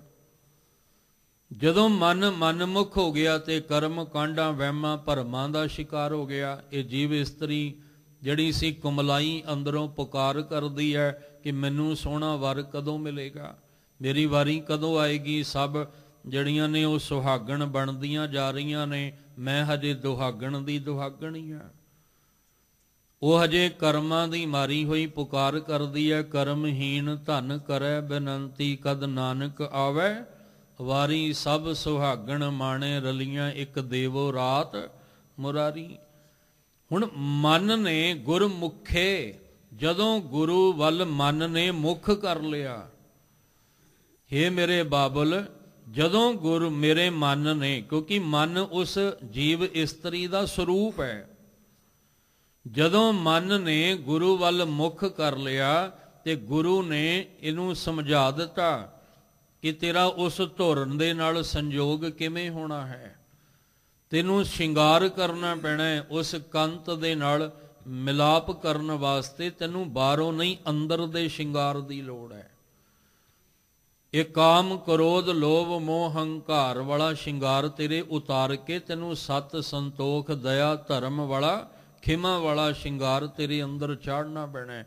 ਕਹਿੰਦੇ ਮੇਰੇ ਬਾਬੁਲਾ, ਅੱਜ ਮੇਰਾ ਵਿਆਹ ਹੋ ਗਿਆ ਕਿਉਂਕਿ ਗੁਰਮੁਖੇ ਹਰ ਪਾਇਆ। ਗੁਰੂ ਦੇ ਸਨਮੁਖ ਜਦੋਂ ਹੋਏ ਤੇ ਫਿਰ ਮੈਂ ਇਹ ਸੋਹਣਾ ਵਰ ਪਾ ਲਿਆ ਹੈ, ਸੋਹਣੇ ਵਰ ਦੀ ਮੈਨੂੰ ਪ੍ਰਾਪਤੀ ਹੋ ਗਈ ਹੈ। ਪਰ ਜਦੋਂ ਗੁਰੂ ਵੱਲ ਮੁਖ ਕੀਤਾ ਤੇ ਗੁਰੂ ਨੇ ਕੀ ਕੀਤਾ? ਇਸ ਵਿਆਹ ਤੋਂ ਪਹਿਲਾਂ ਗੁਰੂ ਸਾਹਿਬ ਨੇ ਕੀ ਕੀਤਾ? ਅਗਿਆਨ ਅੰਧੇਰਾ ਕੱਟਿਆ, ਗੁਰ ਗਿਆਨ ਪ੍ਰਚੰਡ ਬਿਲਾਇਆ। ਕਹਿੰਦੇ ਨੇ ਗੁਰੂ ਵੱਲ ਜਦੋਂ ਮੁਖ ਕੀਤਾ ਨਾ ਤੇ ਗੁਰੂ ਸਾਹਿਬ ਨੇ ਮੇਰੇ ਅਗਿਆਨਤਾ ਦਾ ਹਨੇਰਾ ਹੀ ਕੱਟ ਕੇ ਰੱਖ ਦਿੱਤਾ। ਜਿਹੜਾ ਮੇਰੇ ਅੰਦਰ ਹਨੇਰਾ ਬਣਿਆ ਸੀ ਨਾ, ਹਨੇਰਾ ਇੱਕ ਭਰਮ ਵਿੱਚ ਜਿਹੜੇ ਭੁਲੇਖੇ ਪੈਂਦੇ ਸਨ, ਹੁਣ ਉਹ ਭੁਲੇਖੇ ਮੇਰੇ ਅੰਦਰ ਦੇ ਖਤਮ ਹੋ ਗਏ। ਮੈਂ ਆਪਣੇ ਇੱਕ ਖਸਮ ਨੂੰ ਛੱਡ ਕੇ ਪਤਾ ਹੀ ਨਹੀਂ ਕਿੰਨੇ ਜਿਹੜੇ ਨੇ ਆਪਣੇ ਖਸਮ ਬਣਾ ਲਏ, ਕਿਉਂਕਿ ਭੁਲੇਖੇ ਪੈਂਦੇ ਸੀ। ਇਸ ਨੂੰ ਬੜੇ ਭਾਰੇ ਭੁਲੇਖੇ ਪੈਂਦੇ ਰਹੇ ਦੁਨੀਆ ਵਿੱਚ। ਕਿਸੇ ਨੇ ਕਿਸੇ ਨੂੰ ਆਪਣਾ ਮਾਲਕ ਬਣਾ ਲਿਆ, ਕਿਸੇ ਨੇ ਕਿਸੇ ਨੂੰ ਆਪਣਾ ਬਣਾ ਲਿਆ, ਪਰ ਸਾਡੇ ਸਾਰਿਆਂ ਦਾ ਮਾਲਕ ਤਾਂ ਇੱਕੋ ਹੀ ਸੀ, ਪਰਮੇਸ਼ਵਰ। ਇਸ ਲਈ ਕਹਿੰਦੇ ਆ ਜਦੋਂ ਮੈਂ ਗੁਰੂ ਵੱਲ ਮੁਖ ਕੀਤਾ ਨਾ ਤੇ ਗੁਰੂ ਨੇ ਮੇਰੇ ਅਗਿਆਨਤਾ ਦੇ ਹਨੇਰੇ ਨੂੰ ਕੱਟ ਕੇ ਗੁਰ ਗਿਆਨ ਪ੍ਰਚੰਡ ਬੁਲਾਇਆ। ਮੇਰੇ ਅੰਦਰ ਪ੍ਰਚੰਡ ਗਿਆਨ ਦੀ ਅਗਨੀ ਬਾਲ ਦਿੱਤੀ। ਪ੍ਰਚੰਡ ਅਗਨੀ ਦਾ ਮਤਲਬ ਹੁੰਦਾ ਤੇਜ ਰੋਸ਼ਨੀ, ਤੇਜ ਪ੍ਰਕਾਸ਼। ਜਿੱਥੇ ਸਭ ਕੁਝ ਧੁੰਦਲਾ ਰਹਿੰਦਾ ਹੀ ਨਹੀਂ ਹੈ, ਸਭ ਕੁਝ ਉੱਥੇ ਉਜਾਲਾ ਹੀ ਉਜਾਲਾ, ਚਾਨਣ ਹੀ ਚਾਨਣ ਹੋ ਜਾਂਦਾ ਹੈ, ਜਿੱਥੇ ਕੁਝ ਵੀ ਲੁਕਿਆ ਛੁਪਿਆ ਨਹੀਂ ਰਹਿੰਦਾ। ਜਿਹੜਾ ਅਸੀਂ ਗਿਆਨ ਲੈ ਕੇ ਚੱਲੇ ਆ ਇਹ ਅਧੂਰਾ ਹੈ, ਜਿਹੜਾ ਪ੍ਰਚੰਡ ਗਿਆਨ ਹੈ ਇਹ ਪੂਰਾ ਹੈ। ਅਧੂਰੇ ਗਿਆਨ ਦੇ ਵਿੱਚ ਜਿੰਨਾ ਜਿੰਨਾ ਕਿਸੇ ਨੂੰ ਚਾਨਣ ਹੋਇਆ ਉਹ ਉਹਦੇ ਵਿੱਚ ਹੀ ਉਲਝ ਕੇ ਆਪਸ 'ਚ ਟਕਰਾਉਣ ਲੱਗ ਪਿਆ। ਅਸੀਂ ਤੇ ਹਜੇ ਆਪਸ ਵਿੱਚ ਹੀ ਟਕਰਾਈ ਜਾਂਦੇ ਹਾਂ। ਇੱਕੋ ਸ਼ਬਦ ਹੈ, ਇੱਕੋ ਗੁਰੂ ਹੈ, ਇੱਕੋ ਵਿਚਾਰ ਹੈ, ਪਰ ਅਧੂਰਾ ਗਿਆਨ ਹੋਣ ਕਰਕੇ ਆਪਸ ਵਿੱਚ ਹੀ ਅਸੀਂ ਟਕਰਾਈ ਜਾਂਦੇ ਹਾਂ। ਅੱਜ ਦੇ ਹਾਲਾਤ ਕੀ ਨੇ? ਸਾਡੇ ਹਾਲਾਤ ਕੀ ਦੁਖਾਂਤ ਹੈ ਸਾਡਾ। ਜੋ ਅਸੀਂ ਪੂਰੀ ਲੋਕਾਈ ਨੂੰ ਸਮਝਾਉਣਾ ਸੀ, ਉਹ ਲੋਕਾਈ ਨੂੰ ਤੇ ਕੀ ਸਮਝਾਉਣਾ ਸੀ? ਅਸੀਂ ਆਪ ਹੀ ਆਪਸ ਵਿੱਚ ਵਿਦਵਾਨ ਉਲਝੀ ਜਾਂਦੇ ਹਾਂ, ਆਪਸ ਵਿੱਚ ਹੀ ਅਸੀਂ ਟਕਰਾਈ ਜਾਂਦੇ ਹਾਂ, ਇੱਕ ਦੂਜੇ ਉੱਤੇ ਤੁਹਮਤਾਂ ਲਾਈ ਜਾਂਦੇ ਹਾਂ, ਇੱਕ ਦੂਜੇ ਉੱਤੇ ਅਸੀਂ ਇਲਜ਼ਾਮ ਲਾਈ ਜਾ ਰਹੇ ਹਾਂ। ਇੱਥੋਂ ਤੱਕ ਕਿ ਅਸੀਂ ਆਪਸ ਵਿੱਚ ਉਲਝ ਕੇ ਅਸੀਂ ਗਾਲੀ ਗਲੋਚ ਤੱਕ ਵੀ ਉਤਰ ਆਉਂਦੇ ਹਾਂ। ਕਿ ਇਹ ਗਿਆਨ ਸਾਨੂੰ ਦਿੱਤਾ ਹੈ ਗੁਰੂ ਗ੍ਰੰਥ ਸਾਹਿਬ ਜੀ ਨੇ।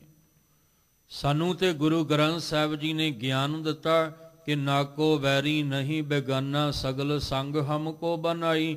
ਪਰ ਅਸੀਂ ਤੇ ਗਿਆਨ ਲੈ ਕੇ ਆਪਣਿਆਂ ਨੂੰ ਹੀ ਅਸੀਂ ਬੇਗਾਨਾ ਕਰ ਦਿੱਤਾ। ਆਪਣੇ ਹੀ ਆਪਣਿਆਂ ਦੇ ਵੈਰੀ ਅਸੀਂ ਬਣ ਕੇ ਬੈਠ ਗਏ ਹਾਂ। ਇਹਦਾ ਮਤਲਬ ਪ੍ਰਚੰਡ ਅਗਨੀ ਨਹੀਂ ਬਲੀ ਅਜੇ ਅੰਦਰ।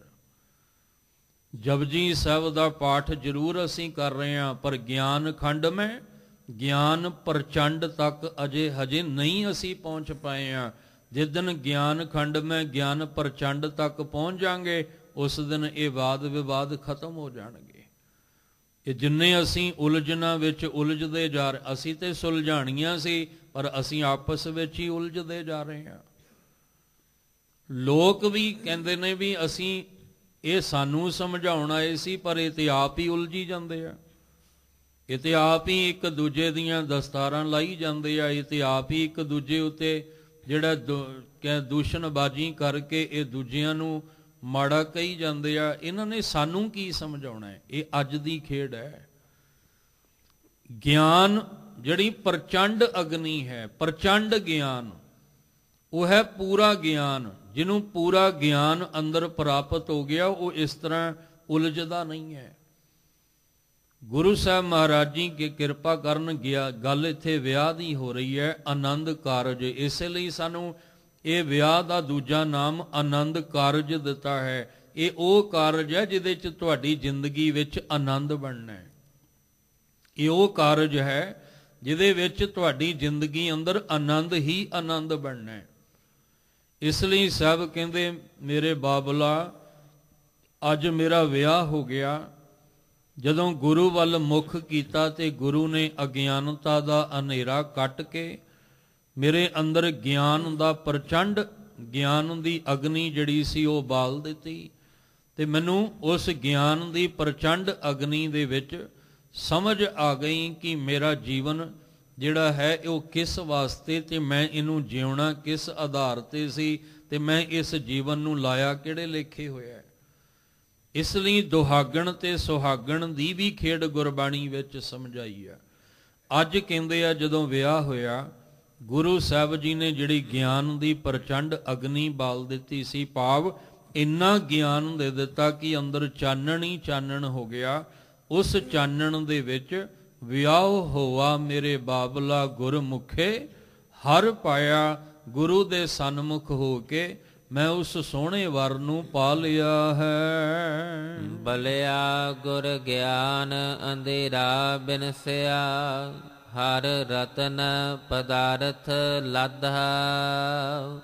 ਹਉ ਮੈਂ ਰੋਗ ਗਿਆ ਦੁਖ ਲਾਥਾ, ਆਪ ਆਪੇ ਗੁਰਮਤਿ ਖਾਧਾ। ਬੱਲਿਆ ਗੁਰ ਗਿਆਨ, ਜਦੋਂ ਗੁਰੂ ਦੇ ਗਿਆਨ ਦੀ ਅਗਨੀ ਅੰਦਰ ਬਲ ਪਈ, ਅੰਦਰ ਜਦੋਂ ਚਾਨਣ ਹੀ ਚਾਨਣ ਹੋ ਗਿਆ, ਅੰਧੇਰਾ ਬਿਨਸਿਆ, ਅੰਦਰ ਜਿੰਨਾ ਵੀ ਅੰਧੇਰਾ ਸੀ ਅਗਿਆਨਤਾ ਦਾ ਉਹ ਸਾਰਾ ਹੀ ਬਿਨਸ ਗਿਆ। ਪਹਿਲਾਂ ਕੀ ਸੀ? ਬਾਹਰ ਦਿਸੈ ਚਾਨਣਾ ਦਿਲ ਅੰਧਿਆਰੀ ਰਾਤ, ਪਹਿਲਾਂ ਮੱਸਿਆ ਦੀ ਰਾਤ ਬਣੀ ਪਈ ਸੀ। ਹਜੇ ਅੰਦਰ ਦੀ ਮੱਸਿਆ ਦੀ ਰਾਤ ਖਤਮ ਨਹੀਂ ਸੀ ਹੁੰਦੀ ਪਈ, ਸਾਨੂੰ ਬਾਹਰ ਦੀ ਮੱਸਿਆ ਦੀ ਰਾਤ ਵਿੱਚ ਉਲਝਾ ਕੇ ਰੱਖ ਦਿੱਤਾ। ਇਹ ਵੀ ਸੱਚਾਈ ਹੈ। ਅਸੀਂ ਤੇ ਆਪਣੇ ਅੰਦਰ ਦੀ ਰਾਤ ਨੂੰ ਖਤਮ ਕਰਨਾ ਸੀ, ਅਸੀਂ ਤੇ ਬਾਹਰ ਦੀ ਵਿੱਚ ਉਲਝ ਕੇ ਰਹਿ ਗਏ। ਅਸੀਂ ਅੰਦਰ ਗਿਆਨ ਦਾ ਸੂਰਜ ਚੜਾਉਣਾ ਸੀ, ਅਸੀਂ ਬਾਹਰ ਦੇ ਸੂਰਜ ਨੂੰ ਹੀ ਪੂਜਣ ਲੱਗ ਪਏ। ਅਸੀਂ ਤੇ ਅੰਦਰ ਚਾਨਣ ਕਰਨਾ ਸੀ, ਅਸੀਂ ਬਾਹਰ ਦੇ ਪੂਰਨਵਾਸ਼ੀ ਦੀ ਚਾਨਣੀ ਨੂੰ ਹੀ ਮੰਨਣ ਲੱਗ ਪਏ, ਕਿਉਂਕਿ ਇਹਦੇ 'ਚ ਉਲਝਾ ਦਿੱਤਾ ਗਿਆ ਸਾਨੂੰ। ਤੁਸੀਂ ਬਾਹਰ ਦੇ ਸੂਰਜ ਨੂੰ ਹੀ ਪੂਜੀ ਜਾਓ, ਬਸ ਬਾਹਰ ਦੇ ਚੰਦਰਮਾ ਦੀ ਚਾਨਣੀ ਨੂੰ ਹੀ ਦੇਖੀ ਜਾਓ, ਬਸ ਅੰਦਰ ਨਾ ਦੇਖਿਓ। ਪਰ ਗੁਰੂ ਸਾਹਿਬ ਕਹਿੰਦੇ ਨਹੀਂ, ਇੱਥੇ ਆ ਕੰਮ ਨਹੀਂ ਹੋਣਾ। ਇੱਥੇ ਤੁਹਾਨੂੰ ਅੰਦਰ ਦਾ ਸੂਰਜ ਦੇਣਾ ਹੈ। ਇੱਥੇ ਤੁਹਾਨੂੰ ਇਹ ਪੜਾਇਆ ਜਾਣਾ ਹੈ ਵੀ ਜੇ 100 ਚੰਦਾ ਉਗਵੈ ਸੂਰਜ ਚੜ੍ਹੈ, 1000 ਇੱਥੇ ਚਾਨਣ ਹੁੰਦਿਆਂ ਗੁਰ ਬਿਨ ਘੋਰ ਅੰਧਾਰ। ਇੱਥੇ ਆ ਸਮਝਾਇਆ ਜਾਣਾ ਹੈ ਕਿ ਤੇਰੇ ਅੰਦਰ ਚਾਨਣ ਦੀ ਲੋੜ ਹੈ, ਬਾਹਰ ਨਹੀਂ। ਹਨੇਰਾ ਤੇਰੇ ਅੰਦਰ ਹੈ, ਬਾਹਰ ਨਹੀਂ। ਇਸ ਲਈ ਗੁਰੂ ਸਾਹਿਬ ਜੀ ਨੇ ਅੰਧੇਰਾ ਜਦੋਂ ਕੱਟ ਦਿੱਤਾ, ਪ੍ਰਚੰਡ ਅਗਨੀ ਜਦੋਂ ਅੰਦਰ ਬਾਲ ਕੇ ਚਾਨਣ ਕਰ ਦਿੱਤਾ, ਹਰ ਰਤਨ ਪਦਾਰਥ ਲਾਧਾ। ਦੁਨੀਆ ਕਹਿੰਦੀ ਹੈ ਉਹ ਬਾਹਰ ਹੈ, ਬਾਹਰੋਂ ਮਿਲੇਗਾ। ਗੁਰੂ ਸਾਹਿਬ ਕਹਿੰਦੇ ਨਹੀਂ, ਸਭ ਕੁਛ ਘਰ ਮੈਂ ਬਾਹਰ ਨਹੀਂ, ਬਾਹਰ ਟੋਲੇ ਸੋ ਭਰਮ ਭੁਲਾਹੀ। ਗੁਰੂ ਸਾਹਿਬ ਕਹਿੰਦੇ ਆ ਤੇਰੇ ਘਰ ਦੇ ਅੰਦਰ ਹੀ ਹੈ ਉਹ ਸੋਹਣਾ ਵਰ। ਘਰ ਹੀ ਮੈਂ ਅੰਮ੍ਰਿਤ ਭਰਪੂਰ ਹੈ, ਮਨ ਮੁਖਾਂ ਸਾਧ ਨਾ ਪਾਇਆ। ਤੇਰੇ ਘਰ ਦੇ ਅੰਦਰ ਹੀ ਖੇਡ ਬਣਨੀ ਹੈ, ਇਹ ਆਨੰਦ ਕਾਰਜ ਵਾਲੀ। ਇਹ ਬਾਹਰ ਭਟਕ ਕੇ ਨਹੀਂ ਬਣਨੀ, ਇਹ ਬਾਹਰ ਦੇ ਕਰਮ ਕਾਂਡ ਕਰਕੇ ਉਪਾਅ ਕਰਕੇ ਨਹੀਂ ਖੇਡ ਬਣਨੀ। ਤੈਨੂੰ ਆਪਣੇ ਅੰਦਰ ਝਾਤੀ ਮਾਰਨੀ ਪੈਣੀ ਹੈ। ਕਿਵੇਂ ਮਾਰੀਏ? ਅੰਦਰ ਤੇ ਹਨੇਰਾ ਹੀ ਹਨੇਰਾ ਹੈ। ਸਭ ਕਹਿੰਦੇ ਤੂੰ ਆ ਗੁਰਬਾਣੀ ਦੀ ਰੋਸ਼ਨੀ ਲੈ ਕੇ ਚੱਲ, ਆ ਪ੍ਰਚੰਡ ਅਗਨੀ ਹੈ। ਤੇ ਇਸ ਹੁਣ ਦੇਖੋ, ਜਿਹੜੇ ਆਪਣਾ ਆਪਣਾ, ਇਹ ਵੀ ਧਿਆਨ ਰੱਖਿਓ, ਜਿਹੜਾ ਆਪਣਾ ਆਪਣਾ ਚਾਨਣ ਵੰਡਣ ਨੂੰ ਫਿਰਦੇ ਆ ਨਾ, ਉਹ ਆ ਪ੍ਰਚੰਡ ਅਗਨੀ ਨੂੰ ਬੁਝਾਉਣ ਨੂੰ ਫਿਰਦੇ ਆ। ਇਹ ਵੀ ਸੱਚ ਹੈ, ਕਿਉਂਕਿ ਉਹਨਾਂ ਨੂੰ ਪਤਾ ਵੀ ਅਸੀਂ ਆਪਣਾ ਆਪਣਾ ਚਾਨਣ ਵੰਡ ਰਹੇ ਹਾਂ ਤੇ ਆ ਜਦੋਂ ਪ੍ਰਚੰਡ ਅਗਨੀ ਸਾਹਮਣੇ ਆਉਂਦੀ ਹੈ ਤੇ ਸਾਡਾ ਚਾਨਣ ਫਿੱਕਾ ਪੈ ਜਾਂਦਾ ਹੈ।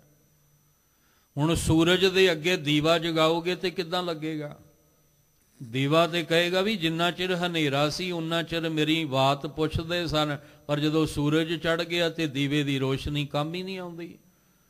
ਆ ਜਿੰਨੇ ਵੀ ਵਹਿਮ ਭਰਮ ਕਰਮ ਕਾਂਡ ਵਿੱਚ ਪਾ ਕੇ ਰੱਖਣ ਵਾਲੇ ਨੇ, ਇਹ ਤਾਂ ਹੀ ਤੇ ਕੋਸ਼ਿਸ਼ ਕਰਦੇ ਆ ਵੀ ਆ ਪ੍ਰਚੰਡ ਅਗਨੀ ਤੱਕ ਪਹੁੰਚੋ ਹੀ ਨਾ ਤੁਸੀਂ।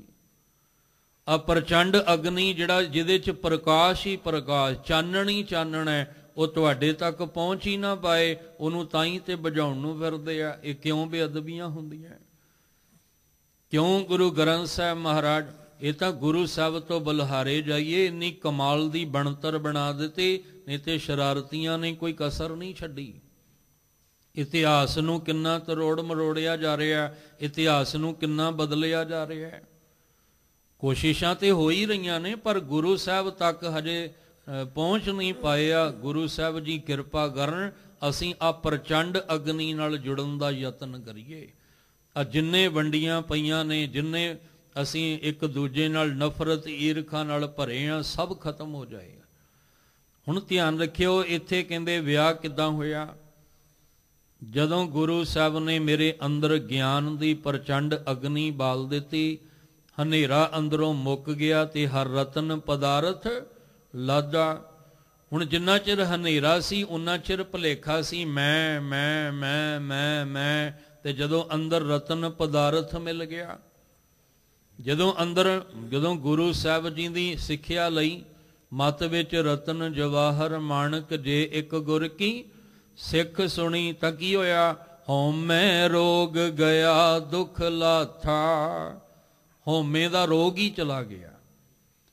ਜਿਹੜੇ ਹਉਮੈ ਦਾ ਰੋਗ ਲੱਗਾ ਸੀ ਨਾ, ਵੀ ਮੈਂ ਆ ਮੈਂ ਆ ਮੈਂ ਆ, ਉਹ ਰੋਗ ਹੀ ਖਤਮ ਹੋ ਗਿਆ। ਇੱਥੇ ਆ ਕੇ ਪਤਾ ਲੱਗਾ, ਕਬੀਰ ਮੇਰਾ ਮੁਝ ਮੈਂ ਕਿਛ ਨਹੀਂ, ਜੋ ਕਿਛ ਹੈ ਸੋ ਤੇਰਾ। ਇਹ ਸਾਰਾ ਕੁਝ ਤੇਰਾ, ਤੇ ਮੈਂ ਐਵੇਂ ਹਉਮੈ ਦਾ ਰੋਗ ਲਾ ਕੇ ਬੈਠਾ ਰਿਹਾ। ਹਨੇਰੇ ਵਿੱਚ ਹੀ ਸੀ ਨਾ, ਭਰਮ ਕਿੱਥੇ ਪੈਦਾ ਹੋਇਆ?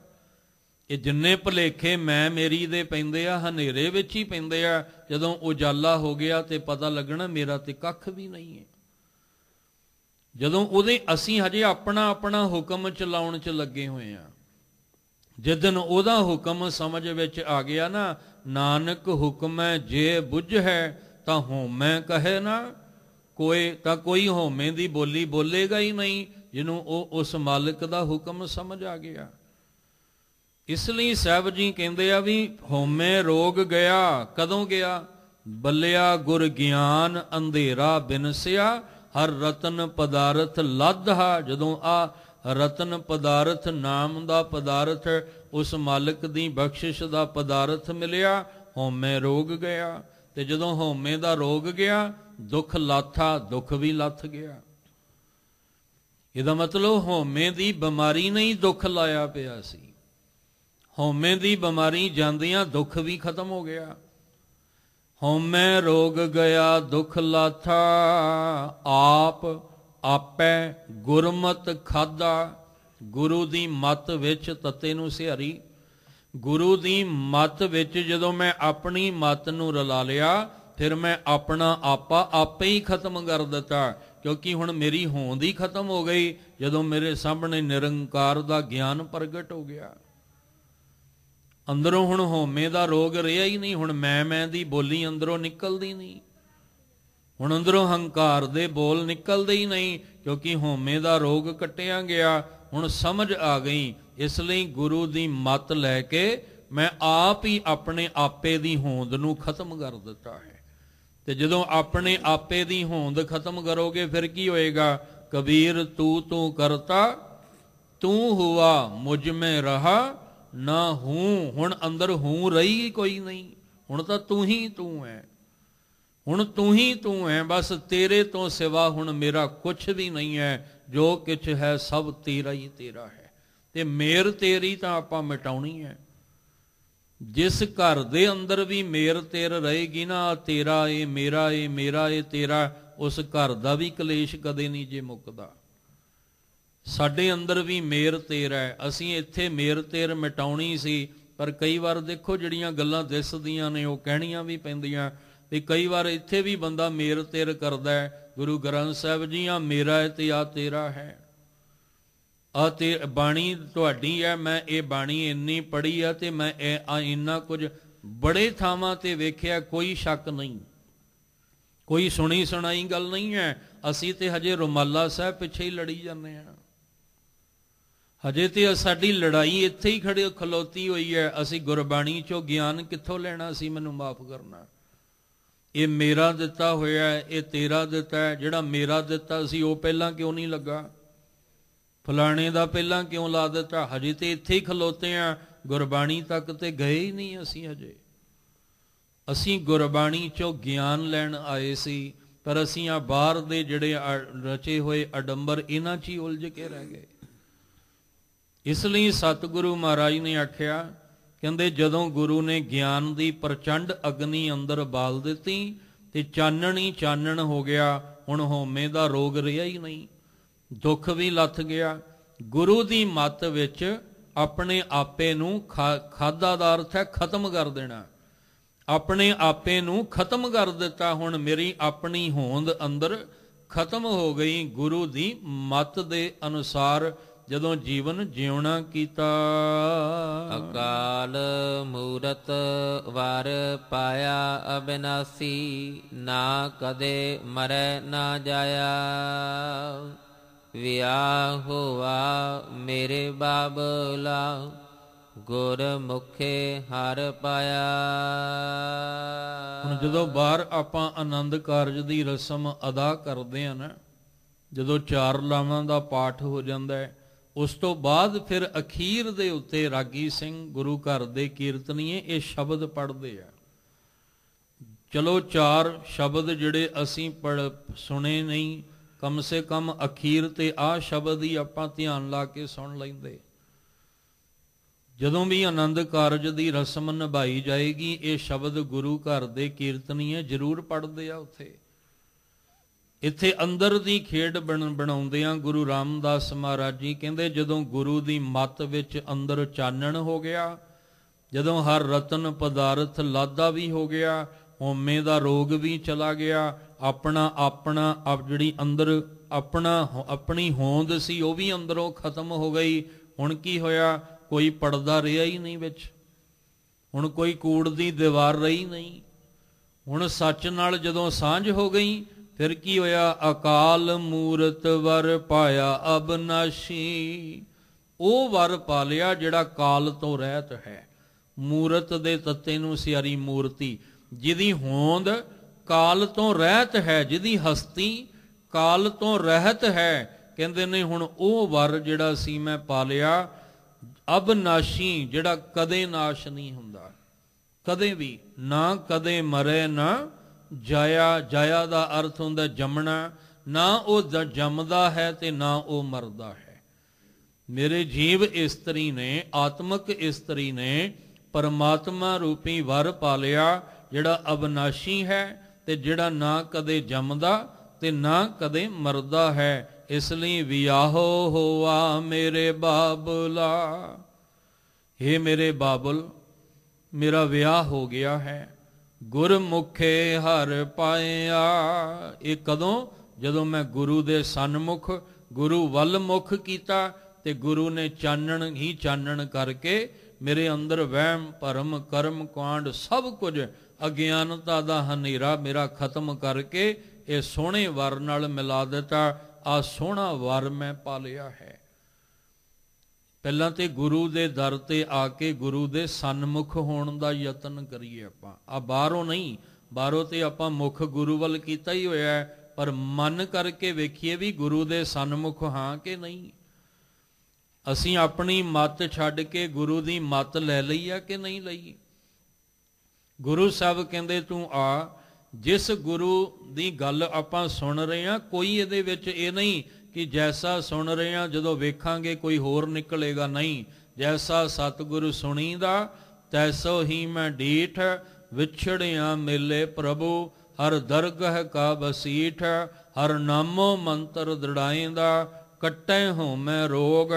ਨਾਨਕ ਸਤਿਗੁਰ ਤਿਨਾ ਮਿਲਾਇਆ, ਜਿਨ੍ਹਾਂ ਧੁਰੇ ਪਿਆ ਸੰਜੋਗ ਕੱਟੈ ਹੋਮੈ ਰੋਗ, ਅੰਦਰ ਦੇ ਹੋਮੇ ਦੇ ਰੋਗ ਨੂੰ ਕੱਟਣਾ ਪਹਿਲਾਂ, ਓਲਾ ਨਹੀਂ ਰੱਖਣਾ।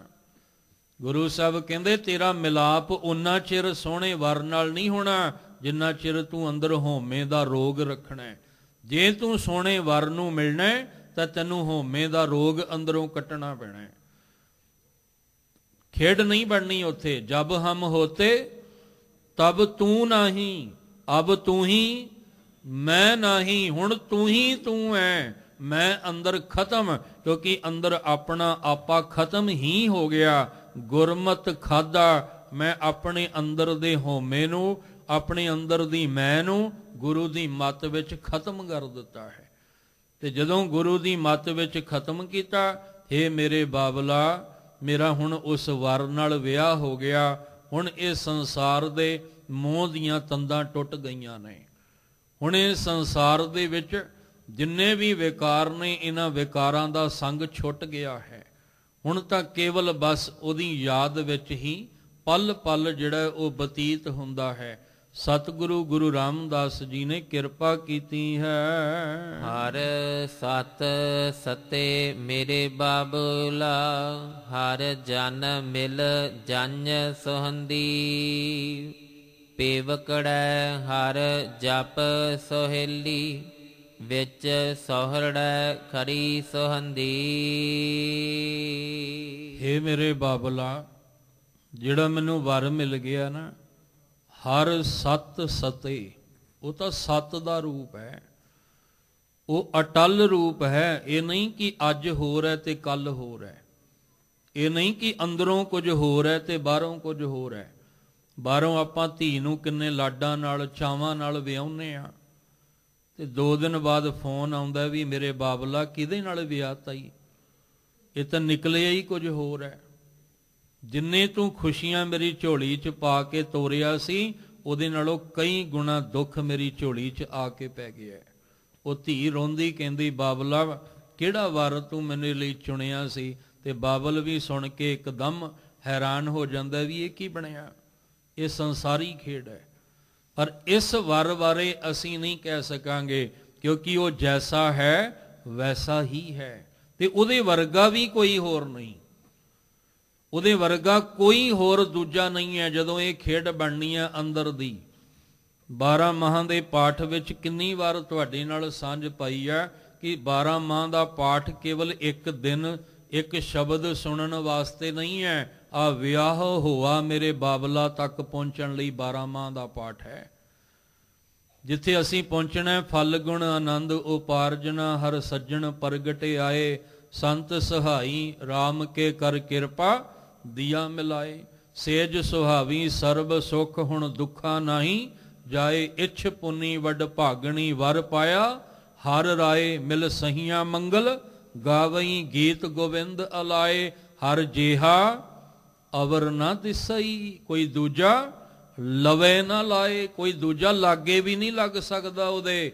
ਅਸੀਂ ਕਹੀਏ ਵੀ ਮੇਰਾ ਵਰ ਇਹਦੇ ਵਰਗਾ ਹੈ, ਨਹੀਂ, ਜੈਸਾ ਉਹ ਹੈ ਉਹ ਵੈਸਾ ਹੀ ਹੈ। ਹੁਣ ਸਹੀਆਂ ਅੰਦਰ ਦੀਆਂ ਜਿਹੜੀਆਂ ਇੰਦਰੀਆਂ ਨੇ, ਇਹ ਗਾਉਂਦੀਆਂ ਨੇ ਕਿ ਕਿੰਨੇ ਤੂੰ ਭਾਗਾਂ ਵਾਲੀਆਂ, ਤੈਨੂੰ ਐਸਾ ਵਰ ਮਿਲ ਗਿਆ ਕਿ ਜਿਹਦੇ ਮਿਲਦਿਆਂ ਹੀ ਸੇਜ ਸੁਹਾਵੀ ਸਰਬ ਸੁਖ। ਹੁਣ ਦੁੱਖਾਂ ਨਹੀਂ ਜਾਏ, ਹੁਣ ਦੁੱਖ ਨੂੰ ਥਾਂ ਹੀ ਕੋਈ ਨਹੀਂ ਮਿਲਦੀ। ਇੰਨਾ ਸੋਹਣਾ ਵਰ ਤੈਨੂੰ ਮਿਲ ਗਿਆ। ਇਹ ਬਾਹਰ ਦੀਆਂ ਸਹੀਆਂ ਨਹੀਂ, ਅੰਦਰ ਦੀਆਂ ਸਹੀਆਂ ਨੇ ਗਾਉਣਾ ਹੈ। ਇਸ ਲਈ ਸਾਹਿਬ ਜੀ ਨੇ ਆਖਿਆ, ਕਹਿੰਦੇ ਨੇ ਮੇਰੇ ਬਾਬਲਾ ਹਰ ਸਤ ਸਤੇ, ਉਹ ਜਿਹੜਾ ਮੈਂ ਹਰ ਪਾ ਲਿਆ ਨਾ ਵਰ, ਕਹਿੰਦੇ ਉਹ ਤਾਂ ਸਤ ਰੂਪ ਹੈ। ਉਹ ਤਾਂ ਜੁਗ ਹੋ ਜੁਗ ਇੱਕੋ ਹੀ ਅਟਲ ਰੂਪ ਹੈ ਮੇਰੇ ਬਾਬਲਾ। ਹਰ ਜਨ ਮਿਲ ਜੰਝ ਸੁਹੰਦੀ। ਬਾਹਰੋਂ ਜਦੋਂ ਵਿਆਹੁਣ ਵਾਸਤੇ ਉਹ ਜੰਝ ਆਉਂਦੀ ਹੈ ਨਾ, ਬਰਾਤੀ ਜਿਹਨੂੰ ਆਪਾਂ ਕਹਿ ਦਿੰਦੇ ਆ। ਹੁਣ ਧਿਆਨ ਰੱਖਿਓ, ਜਿਹੜੀ ਬਾਹਰ ਬਰਾਤ ਲੈ ਕੇ ਆਪਾਂ ਆਏ ਆ, ਕਿ ਉਹ ਸਾਰੇ ਹੀ ਨਿਤਨੇਮੀ ਹੁੰਦੇ ਨੇ, ਸਾਰੇ ਦੇ ਸਾਰੇ ਹੀ ਗੁਰੂ ਦੀ ਮੱਤ ਵਾਲੇ ਹੁੰਦੇ ਨੇ, ਸਾਰੇ ਹੀ ਸਾਰੇ ਜਿਹੜੇ ਆ ਅੰਮ੍ਰਿਤ ਵੇਲੇ ਨੂੰ ਸੰਭਾਲਣ ਵਾਲੇ ਹੁੰਦੇ ਆ, ਸਾਰੇ ਦੇ ਸਾਰੇ ਹੀ ਜਿੰਨੇ ਵੀ ਹੁੰਦੇ ਆ ਉਹ ਸਾਰੇ ਨਿਤਨੇਮ ਕਰਕੇ ਘਰੋਂ ਤੁਰੇ ਹੁੰਦੇ ਆ। ਨਹੀਂ, ਉਹਨਾਂ ਨੂੰ ਤੇ ਮਸਾਂ ਪਕੜ ਕੇ ਸਵੇਰੇ ਉਠਾਉਣਾ ਪੈਂਦਾ। ਉਹ ਵੀ ਉੱਠ ਜਾਓ, 10 ਵਜੇ ਘਰੋਂ ਨਿਕਲਣਾ ਸੀ, 11 ਤੇ ਇੱਥੇ ਹੀ ਵੱਜ ਗਏ ਨੇ। 8 ਵਜੇ ਘਰੋਂ ਨਿਕਲਣਾ ਸੀ, ਇੱਥੇ 9 ਵੱਜ ਗਏ ਨੇ, ਤੁਸੀਂ ਹਜੇ ਉੱਠੇ ਨਹੀਂ, ਤਿਆਰ ਨਹੀਂ ਹੋਏ, ਕਿਉਂਕਿ ਰਾਤ ਨੱਚਣ ਟੱਪਣ 'ਚ ਹੀ ਲੰਘਾ ਦਿੱਤੀ ਜਾਂ ਖਾਣ ਪੀਣ 'ਚ ਹੀ ਲੰਘਾਤੀ। ਤੇ ਜਦੋਂ ਇਹ ਜੰਝ ਸਾਹਮਣੇ ਆਈ ਤੇ ਇੱਧਰੋਂ ਇੱਕ ਨੇ ਉੱਚੀ ਸਾਰੀ ਆਵਾਜ਼ ਦੇ ਕੇ ਆਖਿਆ, ਆ ਭਾਈ ਸਾਹਿਬ ਜੀ ਪੜ੍ਹਿਓ ਸ਼ਬਦ ਹਮ ਕਰ ਸਾਜਨ ਆਏ, ਸਾਚੇ ਮੇਲ ਮਲਾਈ। ਸਾਨੂੰ ਇਹ ਵੀ ਨਹੀਂ ਪਤਾ ਸ਼ਬਦ ਕਿੱਥੇ ਲਾਉਣਾ ਤੇ ਕਿੱਥੇ ਨਹੀਂ ਲਾਉਣਾ। ਅੰਦਰ ਪੜੋ ਇਹ ਸ਼ਬਦ, ਅੰਦਰ ਨੂੰ ਸ਼ਬਦ ਪੜੋ। ਜਦੋਂ ਉਹ ਸੋਹਣੇ ਵਰ ਨੇ ਆਉਣਾ ਤੇ ਉਹਦੇ ਵਿੱਚ ਕੀ ਹੋਣਾ ਚਾਹੀਦਾ? ਗੁਰਮੁਖ ਜਨ ਹੋਣੇ ਚਾਹੀਦੇ ਆ, ਕਿਉਂਕਿ ਇਸ ਜੰਜ ਵਿੱਚ ਹਰੀ ਦੇ ਜਨ ਸੋਹਣੇ ਲੱਗਦੇ ਨੇ।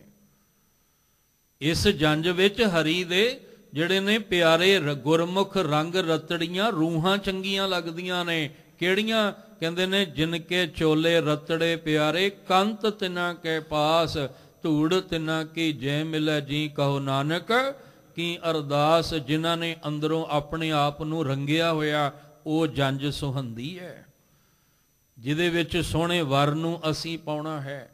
ਤੇ ਸਾਡੀ ਬਾਹਰ ਦੀ ਵੀ ਖੇਡ, ਦੋਵੇਂ ਗੱਲਾਂ ਆਪ ਜੀ ਨਾਲ ਸਾਂਝੀਆਂ ਕਰ ਰਹੇ ਹਾਂ, ਕਿਉਂਕਿ ਬਾਹਰ ਦੀ ਖੇਡ ਇਹ ਹੁੰਦੀ ਹੈ ਵੀ 500 ਬੰਦਾ ਪੈਲਸ ਵਿੱਚ ਇਕੱਠਾ ਹੋਇਆ ਹੁੰਦਾ ਹੈ ਤੇ ਬਰਾਤ ਵੀ ਘੱਟੋ ਘੱਟ 100 ਜਣਿਆਂ ਦੀ ਨਾਲ ਆਈ ਹੁੰਦੀ ਹੈ, ਪਰ ਜਦੋਂ ਗੁਰੂ ਘਰ ਪਹੁੰਚਦੇ ਆ ਤੇ 5 ਹੀ ਰਹਿ ਜਾਂਦੇ ਨੇ, ਸਿਰਫ 5।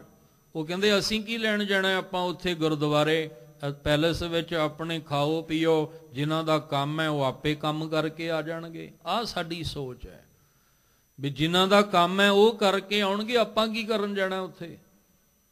ਪਰ ਦੇਖਿਆ ਜਾਏ ਤੇ ਜੰਝ ਸੁਹੰਦੀ ਕੀ ਇਹ ਪੰਗਤੀ ਅਸੀਂ ਉੱਥੇ ਲਾ ਸਕਦੇ ਹਾਂ? ਨਹੀਂ ਲਾ ਸਕਦੇ, ਕਿਉਂਕਿ ਉਹ ਤਾਂ ਖਾਣ ਪੀਣ ਆਏ ਆ, ਨੱਚ ਟੱਪ ਕੇ ਚਲੇ ਜਾਣਾ। ਪਰ ਗੁਰੂ ਘਰ ਵਿੱਚ ਤਾਂ 4 ਹੀ ਆਏ ਨੇ, 5 ਹੀ ਆਏ ਨੇ, ਬਸ ਉਨੇ ਕੁ ਆਏ ਨੇ। ਜਿਹੜੀਆਂ ਅਸਲ ਖੁਸ਼ੀਆਂ ਮਿਲਣੀਆਂ ਸੀ, ਹੁੰਦਾ ਇਹ ਵੀ ਇੱਥੇ ਕਮ ਸੇ ਕਮ 500 ਸੀ ਤਾਂ 200-250 ਕਮ ਸੇ ਕਮ ਗੁਰੂ ਘਰ ਪਹੁੰਚਦਾ ਵੀ ਅਸੀਂ ਸੰਗਤੀ ਰੂਪ ਵਿੱਚ ਅਸੀਸਾਂ ਦੇਣੀਆਂ ਨੇ, ਸੰਗਤੀ ਰੂਪ ਵਿੱਚ ਅਸੀਂ ਨਾਮ ਦੀਆਂ ਅਸੀਸਾਂ ਲੈਣੀਆਂ ਨੇ। ਪਰ ਸਾਡੀ ਸੋਚ ਇੱਥੇ ਆ ਕੇ ਟਿਕ ਗਈ ਵੀ ਇਹ ਸਾਡਾ ਕੰਮ ਨਹੀਂ, ਤੇ ਜਿਨ੍ਹਾਂ ਦਾ ਹੈ ਉਹ ਆਪੇ ਜਾਣ। ਉਧਰੋਂ 2 ਜਣੇ ਚਲੇ ਜਾਓ, ਇੱਧਰੋਂ 2 ਚਲੇ ਜਾਓ, ਤੇ ਬੱਚਾ ਬੱਚੀ ਲੈ ਜਾਓ ਤੇ ਵਿਆਹ ਕਰਕੇ ਆ ਜਾਓ ਬਸ। ਪਰ ਕਈ ਐਸੇ ਪਰਿਵਾਰ ਵੀ ਵੇਖੇ ਆ ਜਿਨ੍ਹਾਂ ਨੂੰ ਵੇਖ ਕੇ ਮਨ ਬੜਾ ਖੁਸ਼ ਹੁੰਦਾ ਹੈ ਕਿ ਵਾਕਈ ਇਹ ਗੁਰੂ ਨਾਲ ਜੁੜੇ ਹੋਏ ਆ, ਵਾਕਈ ਇਹਨਾਂ ਦਾ ਗੁਰਮਤ ਨਾਲ ਜੁੜਨਾ ਹੈ। ਇਹ ਰੰਗ ਰਤੜੀਆਂ ਰੂਹਾਂ ਨੇ, ਇਹਨਾਂ ਨੂੰ ਪਤਾ ਹੈ ਕਿ ਸਾਡੀ ਜੰਝ ਕਿਵੇਂ ਸ਼ੋਭਦੀ ਹੈ। ਗੁਰੂ ਰਾਮਦਾਸ ਮਹਾਰਾਜ ਜੀ ਨੇ ਆਖਿਆ, ਹਰ ਸਤ ਸਤੇ ਮੇਰੇ ਬਾਬਲਾ, ਹਰ ਜਨ ਮਿਲ ਜੰਝ ਸੁਹੰਦੀ। ਜਿਹੜੇ ਹਰੀ ਦੇ ਜਨ ਨੇ, ਮਿਲ ਲੱਲੇ ਨੂੰ ਸਿਹਾਰੀ ਮਿਲ ਕੇ, ਆਹ ਜਿਹੜੀ ਜੰਝ ਸੁਹੰਦੀ ਆ ਨਾ, ਸ਼ੋਭਦੀ ਆ, ਸੋਹਣੀ ਲੱਗਦੀ ਆ। ਇਹ ਕਿਹੜੀ ਆ? ਕਹਿੰਦੇ ਹਰ ਜਨ, ਜਿਹੜੇ ਗੁਰਮੁਖ ਜਨ ਨੇ, ਜਿਹੜੇ ਰੱਬ ਦੇ ਪਿਆਰੇ ਨੇ, ਜਿਹੜੀਆਂ ਰੰਗ ਰਤੜੀਆਂ ਰੂਹਾਂ ਨੇ, ਕਿੰਨੀ ਸ਼ੋਭਦੀ ਹੈ।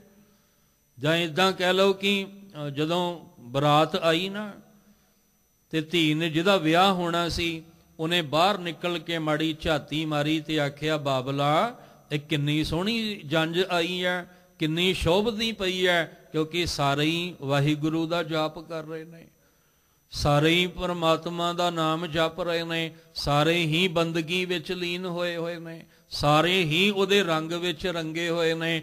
ਆਹ ਜੰਝ ਕਿੰਨੀ ਸ਼ੋਭਦੀ ਪਈ ਹੈ।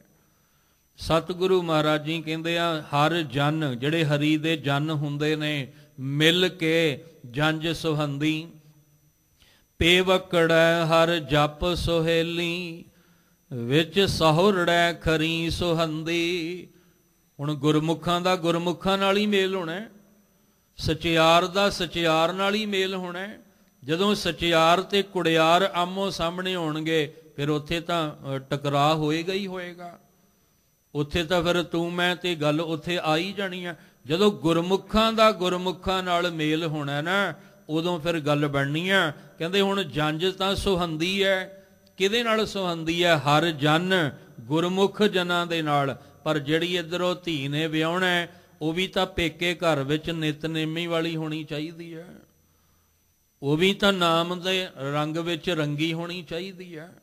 ਅੱਜ ਦੇ ਹਾਲਾਤ ਇੱਥੇ ਆ ਕੇ ਖਲੋ ਗਏ ਨੇ ਕਿ ਜਿਹੜਾ ਗੁਰਸਿੱਖ ਬਾਣੀ ਤੇ ਬਾਣੀ ਦੇ ਰੰਗ ਵਿੱਚ ਰੰਗਿਆ ਹੋਇਆ ਨਾ, ਉਹਨੂੰ ਅੱਗੋਂ ਜੀਵਨ ਸਾਥੀ ਬਾਣੇ ਤੇ ਬਾਣੀ ਵਾਲਾ ਨਹੀਂ ਮਿਲਦਾ ਪਿਆ। ਤੇ ਜੇ ਸਾਡੀ ਧੀ ਬਾਣੇ ਬਾਣੀ ਦੇ ਰੰਗ ਵਿੱਚ ਰੰਗੀ ਆ, ਉਧਰੋਂ ਉਹਨੂੰ ਸੋਹਣਾ ਵਰ ਬਾਣੇ ਬਾਣੀ 'ਚ ਰੰਗਿਆ ਹੋਇਆ ਨਹੀਂ ਮਿਲਦਾ ਪਿਆ। ਬਹੁਤ ਪਰਿਵਾਰ ਐਸੇ ਆ ਜਿਹੜੇ ਕਹਿੰਦੇ ਅਸੀਂ ਕੀ ਕਰੀਏ, ਸਾਨੂੰ ਉਸ ਤਰ੍ਹਾਂ ਦਾ ਵਰ ਮਿਲਦਾ ਹੀ ਨਹੀਂ ਪਿਆ। ਅਸੀਂ ਚਾਹੁੰਦੇ ਹਾਂ ਬਾਣੇ ਬਾਣੀ ਦੇ ਕਿਉਂਕਿ ਸਾਡਾ ਬੱਚਾ ਬਾਣੇ ਬਾਣੀ 'ਚ ਰੰਗਿਆ, ਔਰ ਇੱਧਰ ਉਹ ਕਹਿੰਦੇ ਸਾਡੀ ਬੱਚੀ ਬਾਣੇ ਬਾਣੀ ਦੇ ਰੰਗ ਵਿੱਚ ਰੰਗੀ ਆ। ਉਹਨਾਂ ਨੂੰ ਇਹ ਨਹੀਂ, ਇਹਨਾਂ ਨੂੰ ਉਹ ਨਹੀਂ। ਇਹ ਹਾਲਾਤ ਬਣੇ ਆ ਸੰਸਾਰ 'ਚ। ਔਰ ਦੂਸਰੀ ਗੱਲ ਇੱਕ ਹੋਰ ਕਰਦਾ ਚੱਲਾਂ, ਸਮਾਂ ਭਾਵੇਂ ਸੀਮਤ ਹੈ, ਵਿਚਾਰਾਂ ਬਹੁਤ ਨੇ। ਜਦੋਂ ਕਿਤੇ ਸਾਡੇ ਬਾਹਰ ਦੇ ਜੀਵਨ ਵਿੱਚ ਕੋਈ ਵੀ ਐਸੀ ਗੱਲ ਆ ਜਾਂਦੀ ਹੈ ਜਿੱਥੇ ਦੋਵਾਂ ਪਰਿਵਾਰਾਂ ਦੇ ਵਿੱਚ ਆਪਸੀ ਤਰੇੜ ਪੈਦਾ ਹੋ ਜਾਂਦੀ ਹੈ, ਤੇ ਉਸ ਵੇਲੇ ਫਿਰ ਉਹ ਕਿਸੇ ਤੇ ਮਾਣ, ਕਿਸੇ ਤੇ ਭਰੋਸਾ ਰੱਖ ਕੇ ਕਹਿੰਦੇ ਆ ਵੀ ਤੂੰ ਆ ਕੇ ਸਾਡੇ ਇਸ ਦੋਵਾਂ ਪਰਿਵਾਰਾਂ ਦੀ ਤਰੇੜ ਨੂੰ ਖਤਮ ਕਰਨ ਦੀ ਕੋਸ਼ਿਸ਼ ਕਰ। ਤੇ ਉੱਥੇ ਫਿਰ ਅਸੀਂ ਇਹ ਨਾ ਦੇਖੀਏ ਵੀ ਕਿਹਦਾ ਪਲੜਾ ਭਾਰੀ ਹੈ, ਇਹ ਨਾ ਦੇਖੀਏ ਵੀ ਇਹ 4 ਪੈਸੇ ਇਹਦੇ ਕੋਲ ਵੱਧ ਨੇ ਤੇ ਮੈਂ ਇਹਦੇ ਪੱਖ ਦੀ ਗੱਲ ਕਰਾਂ। ਨਹੀਂ, ਉੱਥੇ ਵੀ ਅਸੀਂ ਦੋਸ਼ੀ ਹਾਂ। ਅਸੀਂ ਦੋਵਾਂ ਪਰਿਵਾਰਾਂ ਦੀ ਗੱਲ ਨੂੰ ਚੰਗੀ ਤਰ੍ਹਾਂ ਸਮਝ ਲਈਏ ਵੀ ਤਰੇੜ ਆਈ ਕਿਉਂ।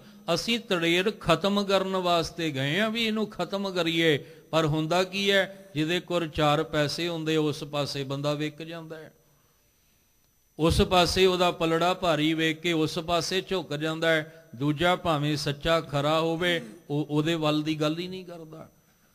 ਪਰ ਗੁਰੂ ਸਾਹਿਬ ਇਦਾਂ ਨਹੀਂ ਕਰਦੇ। ਗੁਰੂ ਸਾਹਿਬ ਕਹਿੰਦੇ ਆ ਜੋ ਸੱਚ ਸੱਚ ਹੈ ਤੇ ਝੂਠ ਝੂਠ ਹੈ। ਇਹ ਕੁੜਿਆਰ ਕੁੜਿਆਈ ਕੁੜਿਆਰੀ ਜਾਏ ਰਲੈ।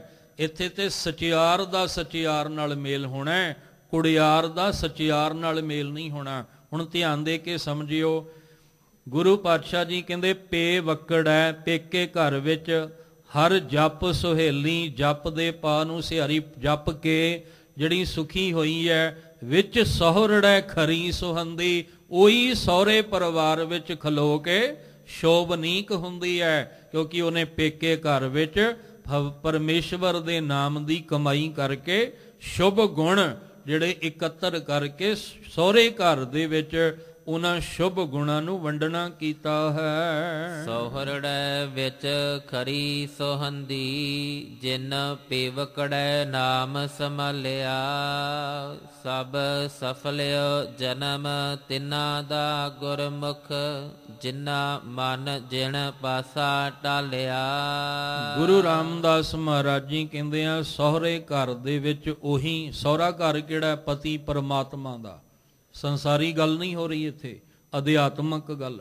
ਕਹਿੰਦੇ ਪਰਮਾਤਮਾ ਦੇ ਸਹੁਰੇ ਘਰ ਵਿੱਚ ਉਹੀ ਸ਼ੋਭਨੀਕ ਹੈ, ਉਹਨੂੰ ਹੀ ਖੁਸ਼ੀਆਂ ਮਿਲਦੀਆਂ ਨੇ, ਉਹਨੂੰ ਸੁੱਖ ਮਿਲਦਾ ਹੈ ਜਿਹਨੇ ਪੇਕੇ ਘਰ ਦੇ ਵਿੱਚ ਨਾਮ ਨੂੰ ਸੰਭਾਲਿਆ ਹੈ, ਜਿਹਨੇ ਨਾਮ ਦੀ ਸੰਭਾਲ ਕੀਤੀ ਹੈ। ਸਹੁਰੜੈ ਵਿੱਚ ਖਰੀ ਸੁਹੰਦੀ, ਖਰੀ ਦਾ ਅਰਥ ਹੈ ਬਹੁਤ ਸੁਖੀ ਰਹਿੰਦੀ ਹੈ। ਜਿਨ ਪੇਵਕੜੈ ਨਾਮ ਸੰਭਾਲਿਆ, ਜਿਹਨੇ ਪੇਕੇ ਘਰ ਆ ਸੰਸਾਰ ਵਿੱਚ ਰਹਿ ਕੇ ਨਾਮ ਦੀ ਸੰਭਾਲ ਕੀਤੀ। ਸਭ ਸਫਲਿਓ ਜਨਮ ਤਿਨਾਂ ਦਾ, ਉਹਨਾਂ ਦਾ ਸਫਲ ਜਨਮ, ਉਹਨਾਂ ਦਾ ਸਾਰਾ ਜਨਮ ਸਫਲ ਹੋ ਗਿਆ, ਕਿਉਂਕਿ ਗੁਰਮੁਖ ਗੁਰੂ ਦੇ ਸਨਮੁਖ ਹੋ ਕੇ ਜਿਨ੍ਹਾਂ ਮਨ ਜਿਣ ਪਾਸਾ ਢਾਲਿਆ, ਜਿਨ੍ਹਾਂ ਨੇ ਆਪਣੇ ਮਨ ਨੂੰ ਜਿੱਤ ਕੇ, ਵਿਕਾਰਾਂ ਵਾਲੇ ਪਾਸਿਓਂ ਮਨ ਨੂੰ ਜਿੱਤ ਕੇ, ਜਿਨ੍ਹਾਂ ਨੇ ਜ਼ਿੰਦਗੀ ਦੀ ਬਾਜੀ ਦਾ ਪਾਸਾ ਜਿਹੜਾ ਸੀ ਉਹ ਸੁੱਟ ਦਿੱਤਾ, ਪ੍ਰੇਮ ਦੀ ਖੇਡ ਵਾਲਾ। ਜੋ ਤੋ ਪ੍ਰੇਮ ਖਿਲਨ ਕਾ ਚਾਓ, ਸਿਰ ਧਰ ਤਲੀ ਗਲੀ ਮਰੀ ਆਓ। ਇਤ ਮਾਰਗ ਪੈਰ ਧਰੀਜੈ, ਸਿਰ ਦੀਜੈ ਕੌਣ ਨਾ ਕੀਜੈ। ਆ ਪਾਸਾ ਢਾਲਿਆ, ਕਹਿੰਦੇ ਜਿਨ੍ਹਾਂ ਨੇ ਪ੍ਰੇਮ ਦਾ ਪਾਸਾ ਜਿਹੜਾ ਖੇਡ ਕੇ ਜ਼ਿੰਦਗੀ ਦੀ ਬਾਜੀ ਦੀ ਇਹ ਖੇਡ ਖੇਡੀ, ਉਹਨਾਂ ਦਾ ਜਨਮ ਸਫਲ ਹੋ ਜਾਂਦਾ ਹੈ। ਹਰ ਸੰਤ ਜਨਾ ਮਿਲ ਕਾਰਜ ਸੋਹਿਆ, ਵਰ ਪਾਇਆ ਪੁਰਖ ਆਨੰਦੀ। ਹਰ ਸਤ ਸਤ ਮੇਰੇ ਬਾਬਲਾ, ਹਰ ਜਨ ਮਿਲ ਜਨ ਸੁਹੰਦੀ। ਗੁਰੂ ਰਾਮਦਾਸ ਜੀ ਕਹਿੰਦੇ ਹਰ ਸੰਤ ਜਨਾ ਮਿਲ ਕਾਰਜ ਸੋਹਿਆ, ਹੋ ਗਿਆ।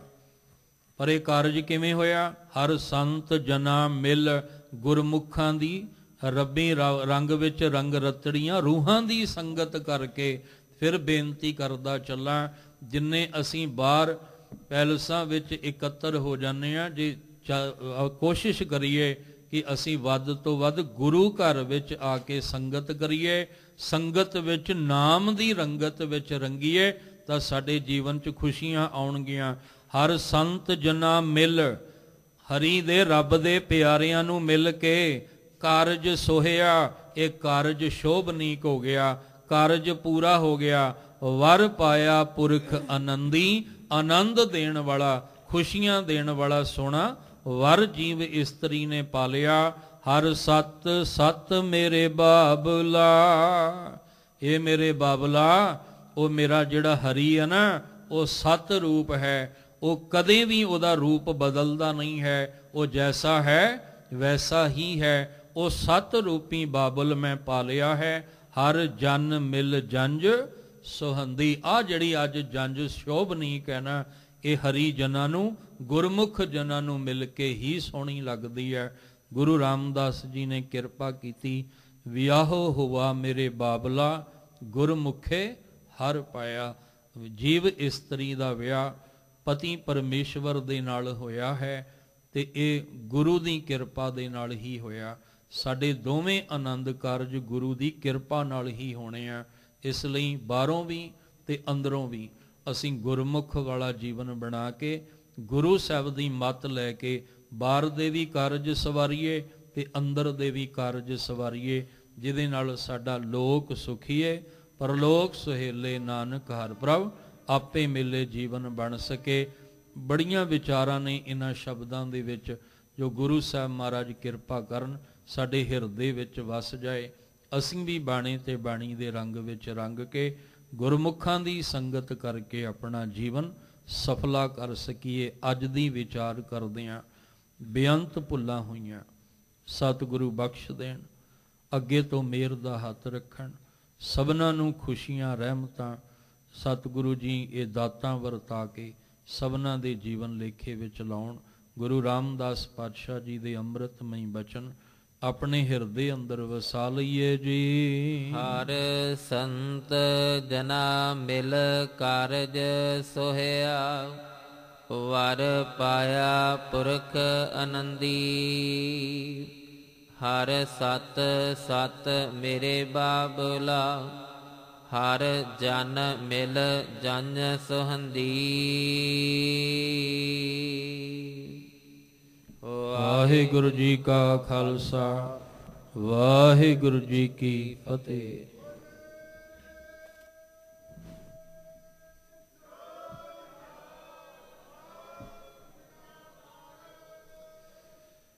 ਰਾਮ ਕਲੀ ਮਹੱਲਾ ਤੀਜਾ। ਆਨੰਦ ਇੱਕ ਓੰਕਾਰ ਸਤ ਗੁਰ ਪ੍ਰਸਾਦ। ਆਨੰਦ ਭਇਆ ਮੇਰੀ ਮਾਏ, ਸਤਿਗੁਰੂ ਮੈਂ ਪਾਇਆ।